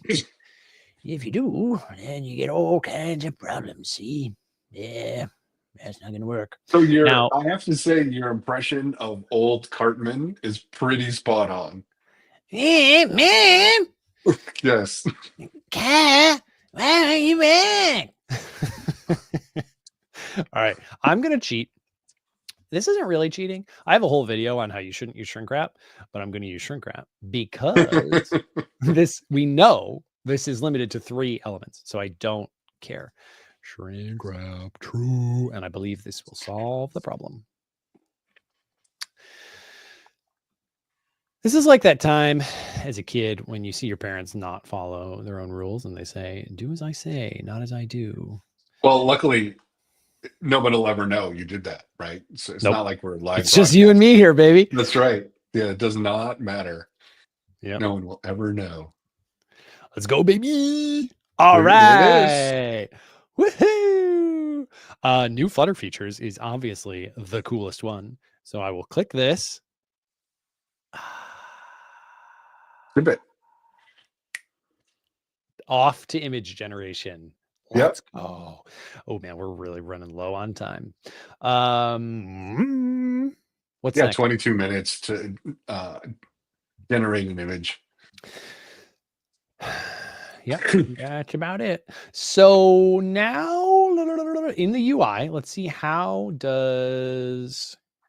we need to pass this function, or sorry, yeah, this point in code, right? We need to replace this with, this is going to take the headline, and we need something real to call here. Gosh, with like this autocomplete, I got to turn that off. It's just so like, hey, want me to write some more random widgets? Instead of plugging into the wonderful and beautiful infrastructure that Brett has built, you could, at this point, simply create the image and model, pass in the string and say, give me an image, do an await, and then plunk it into, an image. And we could do that in 22 minutes without having to replumb the entire application. Love it. Especially because we already have that model, and it's right here. So that's true. In main.art, I am going to pass to the main screen, which is probably in UI. It is. Love it. This model, what's the model? Let's get the other one as well. So this is going to be the image model, and that's going to be, what do you call it? Image generation model. Come here. La-da-da. Provider. Okay. I was just disparaging the autocomplete, and then it turned around and helped me. Sure. So, that's the wonder beauty of CodeGen, right? No, that's egg on my face. So image model, we're going to kind of need to do the old future.wait, and this is going to be, are these really, what is this when? What is? When is the future builder that comes with Riverpod. Okay, so I'm going to just cheat here in passing image model. Actually, I don't even know if it's cheating. I think it's fine. So the main screen here. Again, dude, you don't need it here. You just need it in that function implementation. Well, we have to pass in the whole model, right? Because we're going to await it in the UI side. I'm saying you can just. I can what? Sure, great. I'm just saying you don't need it here, right? You need it in the function implementation, and you can get it there. I don't think that's necessarily correct, because that's the UI package, and that's a dependency of where the logic is, not the other way around. Oh, I see what you're saying. That's right. The UI doesn't bring in the logic brings in the UI. Yep. So now we will say final. I have no idea. So in Gemini.dart, what is this? It is a generative model. Okay. So in the main screen, you're going to take an image model, and then that'll be a parameter required. This dot. Yeah. Oh, I guess we'll put all the required ones at the bottom. Okay. Looking good. And interaction panel will continue to plummet through. Where's I in the English alphabet? Image model. Main.dart. You should be happy now. You are happy. That makes me happy. So I will grab this line, switch back over to the UI. We're in interaction panel. We'll add this. And sure, hopefully this is this is probably not a dependency of this. Well, add it. I mean, it's just the... Right, true. We're cheating. So so who cares? This, yeah, we'll keep it required, actually. Required this dot image model. This is live stunt coding, right? So, Okay, so now... do not attempt this at home. Or do. That's actually kind of the point of this, is to follow along at home. Which import up here is giving us... One of these is importing something, or like exporting something else crazy. Right? Because generative model is in scope for this main screen file. But look at the import. Just press F12 to see where it's defined in. I never press F12. Never pressed F12? Oh, it doesn't actually know where it's from. Okay, let's go back a level to main.dart. That'll probably have our answer. All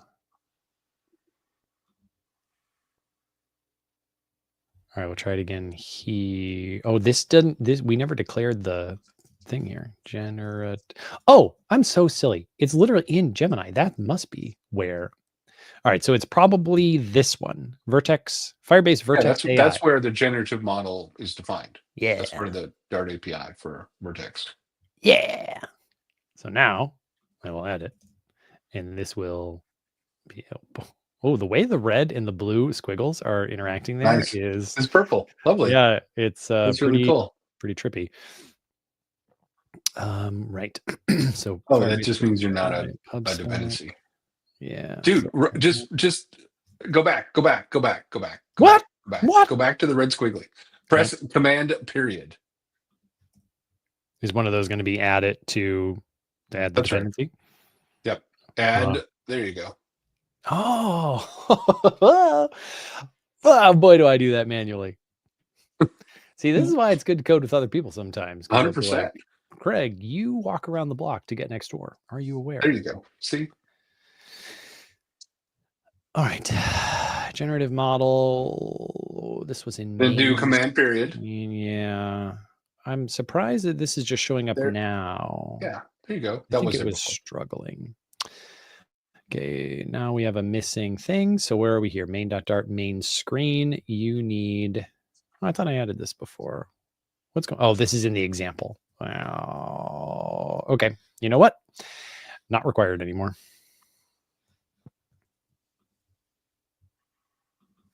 Because I don't want to add it to the example. I wonder if that actually matters. Does the example have a way to do this? Do I care about the example? I'm just going to ignore the example. We'll go back to required because that's more clear. I'm going to ignore any errors in the example because that's not what we're doing. That's not in it's lib source UI screens. That's the thing, right? Main screen. Yeah, we're back out of the example. Okay, undefined named image model. Oh, because I'm in a different widget here. I need to pass this down as well. Oh, because he's made this so responsive. All right, I'm just going to put this in desktop again. Making this responsive is not the point of the stream. One ancient truth of high quality code is that it is like the more maintainable the code is, the harder it is often to understand in the first pass, because you have all these abstractions, you have these like layers of indirection. Yes. And they're good, but they have it's harder to perform surgery on, you know, a healthy person that you want to keep alive. Easier to perform surgery on a cadaver. You just do whatever you want. All right, now we have an image model, and now that can actually be passed into the interaction model. I don't know what the example is. Oh no, it's still whining. Okay, well, I'm still ignoring it. So main screen interaction panel. This is probably in the mobile thing. Sure. All right. Actually, this is not a problem. We can easily wire that through as well. That, even though I'm never going to load the interaction or the mobile screen, just making it happen. How much time do we spend servicing the demands of the analyzer, even though we don't actually care? A fair amount, it turns out. Yeah. Required this dot image model. Oh, the comma is still theoretical. That's right. All right. Image model. It does seem pretty weird that we're using a state management provider so that we can just get to that data wherever we need it in our widget hierarchy, and we are manually passing it every level down the hierarchy. Yep. There, that does suggest something. I don't know. I am not qualified to expound on that further, but okay, we have a headline picker. We are now in theory, now we have an image model. We have an image model. Right. We are now in theory able to say async and image model. No, that's not what I thought I had in my clipboard. Dot generate. There you generate content, and the prompt is the headline. That's right. Does this need to be a named parameter? What's going on? It's waiting. It's complaining about missing a weight in a way that it should, which is, of course, you need. Oh, and there's that's also content.text. Okay, thank you for knowing what's going on. But you also have to await the result. And then there's this problem, which is content can't be assigned to iterable content. Do I really have to make this a list? Oh, yeah, you have to. For generate content, you have to send it as an array. All right. So then this will be the response. It's the final response. Dun, dun, dun, dun. And then let's see, your response.images, I think, is a... Oh, do I have to specify what kind of content response it is? I should just give you an image, and then Flutter can just deal with it. Right, but I need to pull that image out. So what type are you? Generate content response. Generate content response. Command click. Candidate. What? Yeah, where are the images? Hello, governor. It looks like it's got a helper for function calls and text, but not image. You might have to dig through the parts and look for an image. I don't really want to do that. Oh, wait. Con sent me a code snippet earlier. There you go. Where is that code snippet? Oh, no. I see. Look at this documentation. What? Let me make it bigger. Documentation? I know. Crazy. I was looking for the thing that Con sent me, and I couldn't find Response.images. There it is. Yeah, so... what language is that? Dart. Is it? Our favorito. Because I don't remember there being a instance. Wait. This is all just crazy talk. Look at this. I think we need to Yeah. scope the model more, right? So Imagen model, is that what we're using? Because this is different. This is generate images with a single string Yeah. going in. Yeah. We're different. So I'm going to do these. Yeah, I I'm think I curious know. what Imagen model gives you. I think I know the issue. I have a real strong theory of what the issue is. See, and my theory. Yeah, you got to find your provider, your image model provider, and there you go. Yeah, not generative model. It's images model. Imagen model. And then what we see here is it's this, and that's Yep. this. Yep. And now we probably have to forward that plumbing through all the stuff that we were just doing. So that started in main, where, so main screen is now going to take an Imagen model. Imagen model. Is that how you spell it? I hope. Well, there's no red squiggly. That's how you know you got it right. Well, except something right here.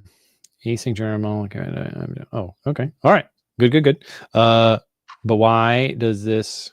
So what's your problem? Oh, you have to rerun the provider builder, right? Oh, good call. Based on the types. Yeah. Yep.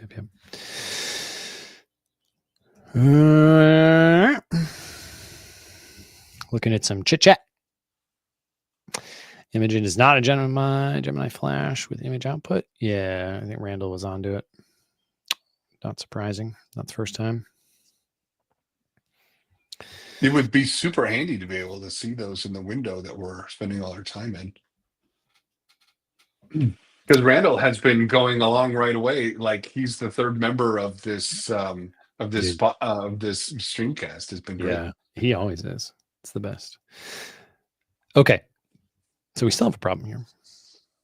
Async value Imagen model. So do we have to do like dot value or something? Does it have to be awaited?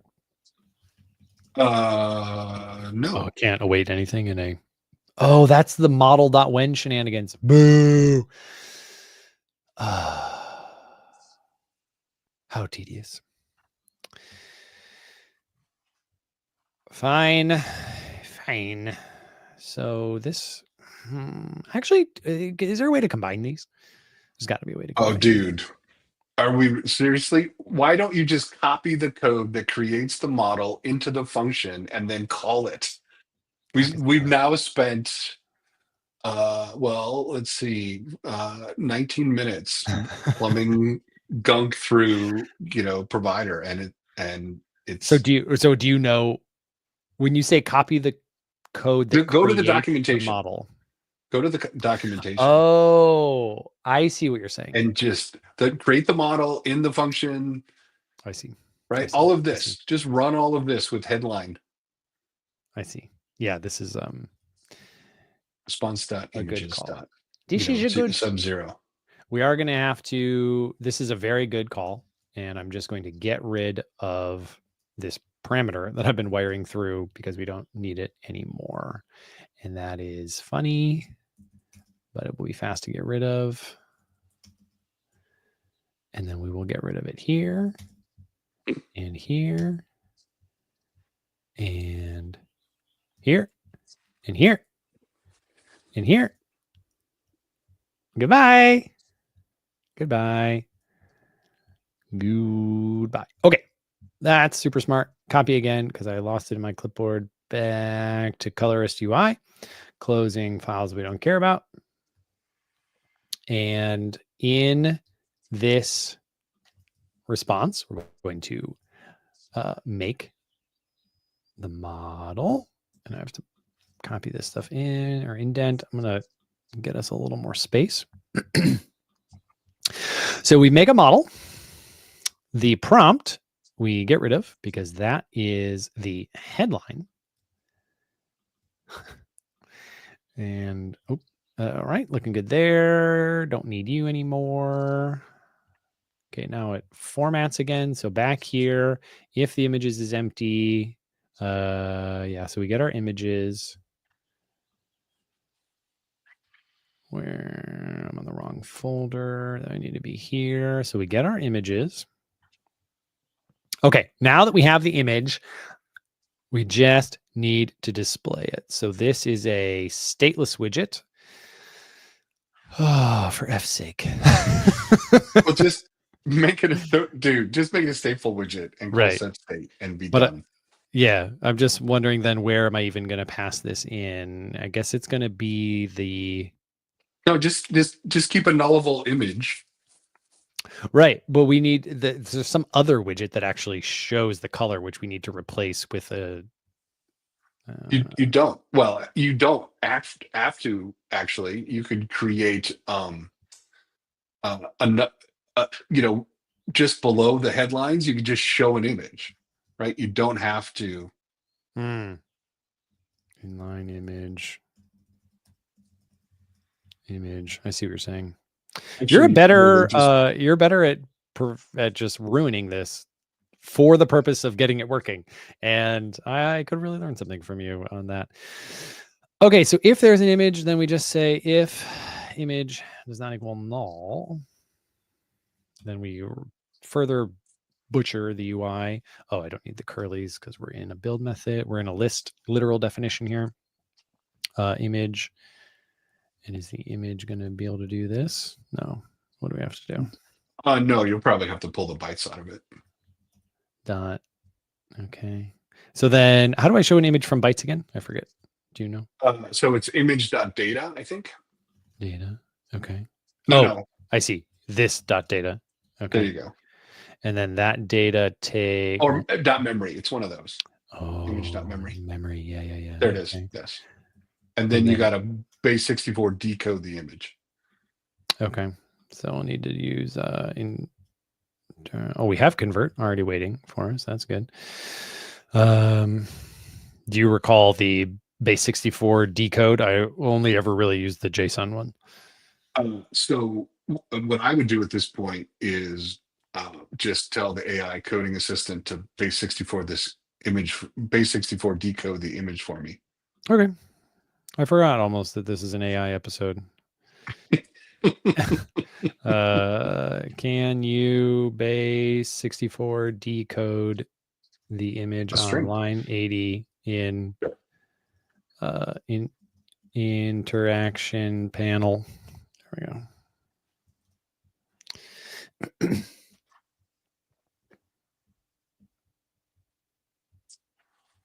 All right, what do we got here? Oh, just base 64 decode. All right, good. Apply it. Okay. Oh. Uint date list can't be a string? Oh, but wait. Base bytes encoded. Wait, what? Like I just need to do this? No, no, sorry. Hang on. What's the press F12? Okay. Oh, it's a uint8 list. It says it's encoded. It says it's base 64 encoded. So we actually just do Is this. it? I'm going to see if this works. Yeah. And because of your autosave magic. macOS. Okay. Yeah, Cosmic Kid asking, why are you trying to decode a thing that's already decoded? Does it say decoded or does it say encoded? It says encoded. So I'm actually worried that it's a set of UTF-8 encoded characters that have to be translated and then decoded. Yeah. And honestly, I think that was the snippet that Khan sent me, was the decoding handling that I was looking for earlier. And I didn't realize as we look at this that the decoding, well, maybe it'll be like in a later sample. No, it just grabs it. We don't do anything with the images in these samples. All right, back to the UI here. It's continuing to build. All the errors.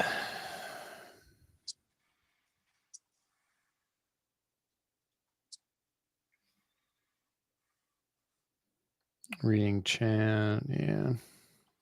All right. Oh, the build failed. Why? Interaction panel has some problem. Oops, that's not what I meant to press. Oh. I thought I got rid of that. Thought I got rid of that. Sorry. Okay, now we try again. We try again this thing that we don't think is going to work. Well, I don't know if you have Con's sample ready, but I mean, yeah, I could message her again. But let me see if I can come up with a code snippet. To decode the image and image bytes. It's a UN64, UN16, UN8. I've just messaged her a ICANN has thing again. All right, new Flutter features. We'll see what we got. It's generating the image in theory.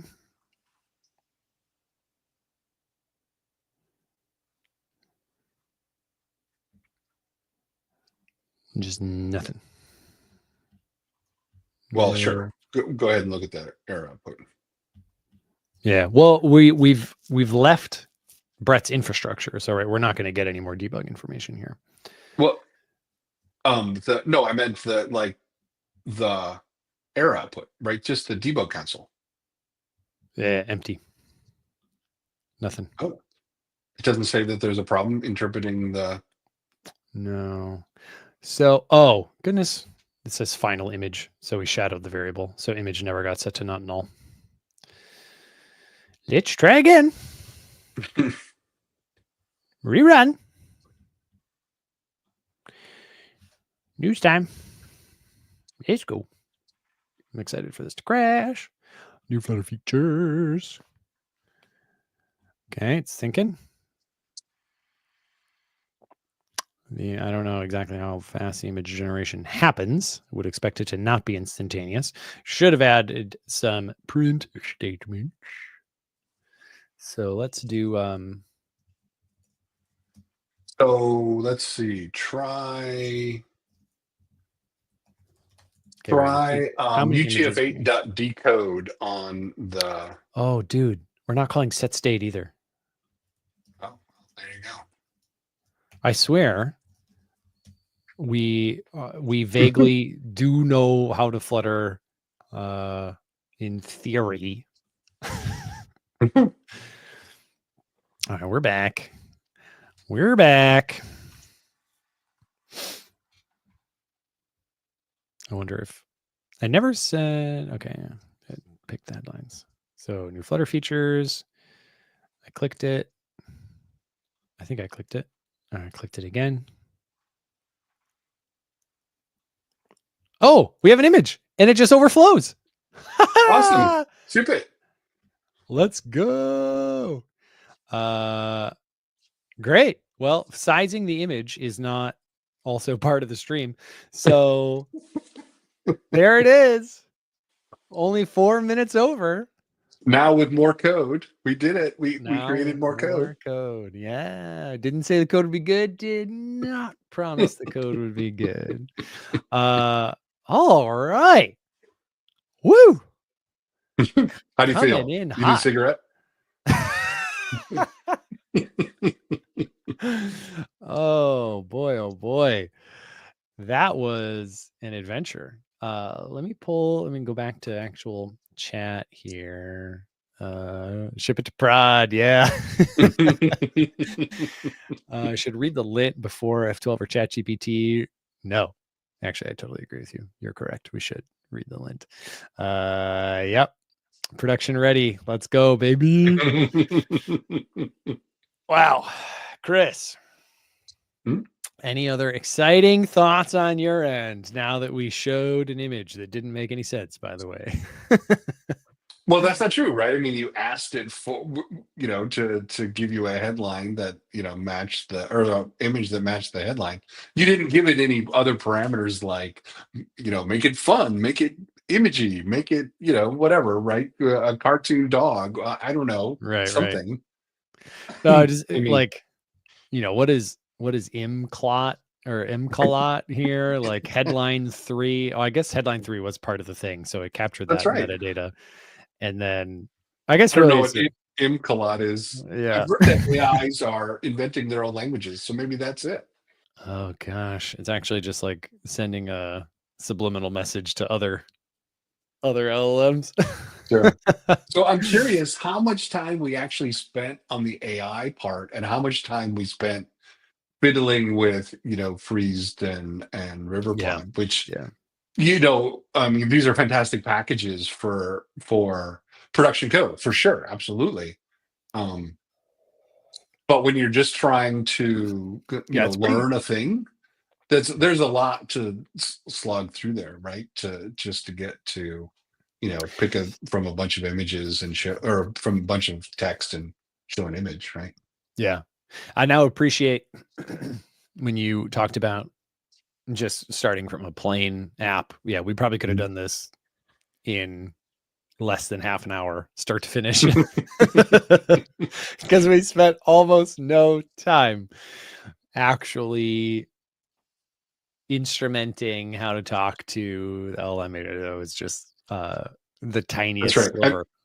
I mean, essentially, it was, half a dozen lines of code to call the initial, right, pick 3 headlines with, maybe a dozen lines of code in the prompt, Yep. right? Yep. And then it was, okay, let me show that to the user somehow, and when they click on something, take the thing. And then another half a dozen lines of code to show the image, or generate and then show the image, right? I mean, Yep. it Yep. would be hilarious to compare how many lines of code we wrote versus how many we actually need to show the point. But um I mean, this is the kind of thing that people will be doing for their existing apps, right? Yep. Plumbing through LLMs and figuring out where they go in the architecture and figuring out how to even think about the architecture, right? I mean, the thing that we did this time that you didn't do in the last couple of times is you completely inverted the kind of control, right? Mhm. Who has the control part. And that right there, that's the important part of the conversation, right? Yep. Which is use the LLM, the thing the LLM is good at, and use your works every time the exact same way coding techniques for when that's what you need, right? Yeah. So I had this intuition going into this project that what would make sense, right? Because the scope because the capabilities of LLMs has been going up. One day it may plateau. Who knows if we're close to that? But Sure. they keep being able to do more and more and more in kind of a Hmm. single shot, right? My intuition had been divide your app into basically as big a chunks as possible, segmented by a required user interaction. And if a big segment itself ended up being too complicated to do in one shot, internally to that implement, like make it an implementation detail that there might be multiple prompts and whatnot. Because Sure. then later, if you realize, oh, the LM can actually just do all of this now, you've walled off that implementation detail from the rest of your app. And maybe that is still the way to think about it, but what we've definitely seen here is that right now the limit of their ability to approximate an internal state machine is fuzzy at best. And so, yeah, maybe if you still architect it that way, like the rest of your app, certainly the UI, like the providers or the blocks that the UI talks to, like they are kind of as big as possible. And then currently their internal implementation has to kind of have targeted LLM interactions for some of these things, and the state machine control would be in the Riverpod provider or in the block or in the whatever, but maybe one day it goes away and actually a single prompt can work its way Yeah, I through mean, multiple you're things. talking about inversion of control anyway, right? You're talking about, and in fact, this is the way the sample's implemented, right? Which is UI as a service, which is Yep. you run some logic, and then you page in, UI when you want it to interact with the user, and then you keep going, right? That is a way to write UI. And you could certainly have written this one that way, even if you split up the prompts, right? You could have um, you could have had one function that did all of the things, right? And then in the Mhm. middle, it could have invoked a function that said need UI, await, right? And then the UI could happen and do whatever it needs. And then it could just use a completer and say, okay, here's the user response, and keep going, right? Yep. Yep. That Yep. is not how I like to architect my applications, right? That isn't the most intuitive to me, but you could have done it that way. Yep. Yep. Yeah, I don't think I'd feel drawn to that way either, but yeah, it would certainly work. That feels like it. I do That love. isn't what I would recommend. What Yeah. I would recommend instead is build your UI the way you're going to build your UI, and pull the LLM in like any other algorithm, right? To do the things that it's good at. Folks in the chat talking about whether or not Riverpod and Freeze are LLM friendly at the moment because of the code generation step. And that's an interesting question. I mean, they made the one error in the Freeze class where it was missing the abstract keyword, which again, if my memory is correct, is a recent change. So it might just be kind of stuck on an older API. I don't think you used to have to use abstract.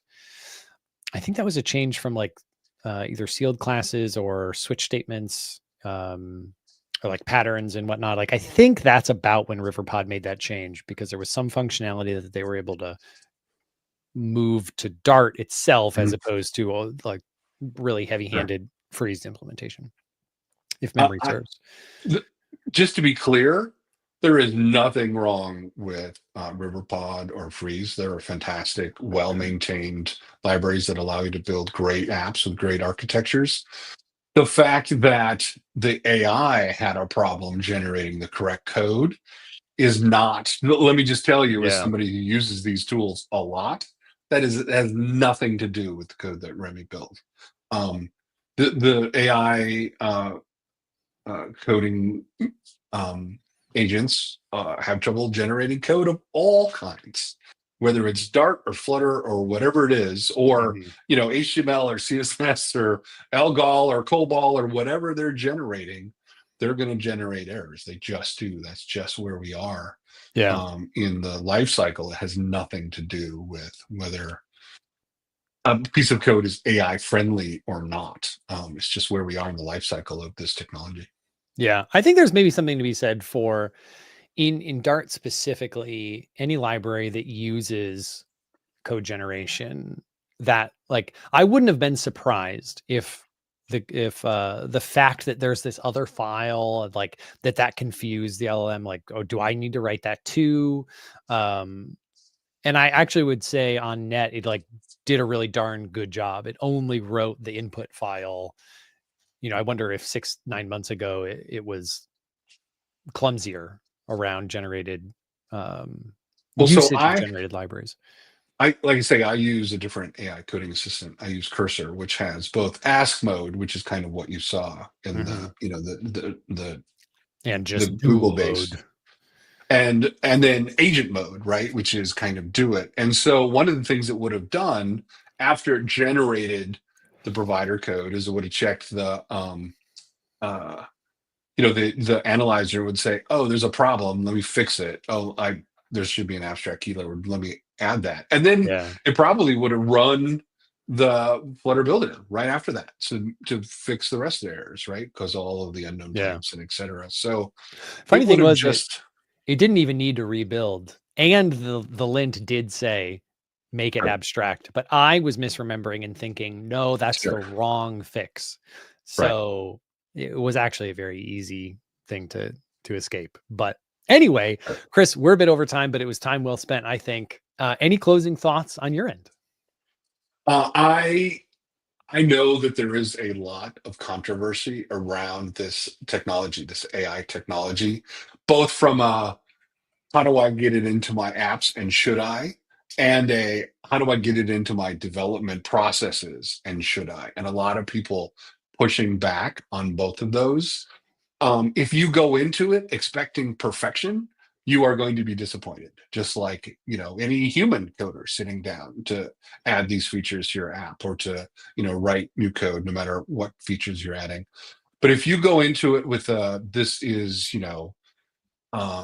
syntax completion times 10, or in my experience, you know, uh, syntax completion and typing commands at the command line and looking up, modern errors in the right places. And I mean, I have found it to be enormously productive from a productivity standpoint. Is it all perfect? 100% no. Can we get rid of software engineers? Not in my experience, right? Just watching Craig and I looking at the generated code and figuring out what to do with it and where it goes and how to think about it and whether it's right or not. We couldn't do that unless we were software engineers, right? So this is just a huge productivity boost and nothing more. Yeah, certainly in the current state. Well, those are pretty cogent final thoughts. I don't think I have too much to add to that. I agree with everything you just said. Folks, thanks so much for tuning in. This is a pretty long episode, also culminating a 3-part series. So in some senses, a really, really long episode. I don't know what we're going to be doing next week. IO is coming, so there'll be an outage of Observable Flutter for a bit in the middle of May, as I both finish getting ready for IO and then I'm there in Mountain View. One of the days is a Thursday, so I certainly won't be able to stream that day. But Observable Flutter will broadly continue as expected in throughout the summer. So I hope you'll all continue to join. And folks, until next time, happy fluttering. Thanks for having me. That was tons of fun. Yeah, absolutely.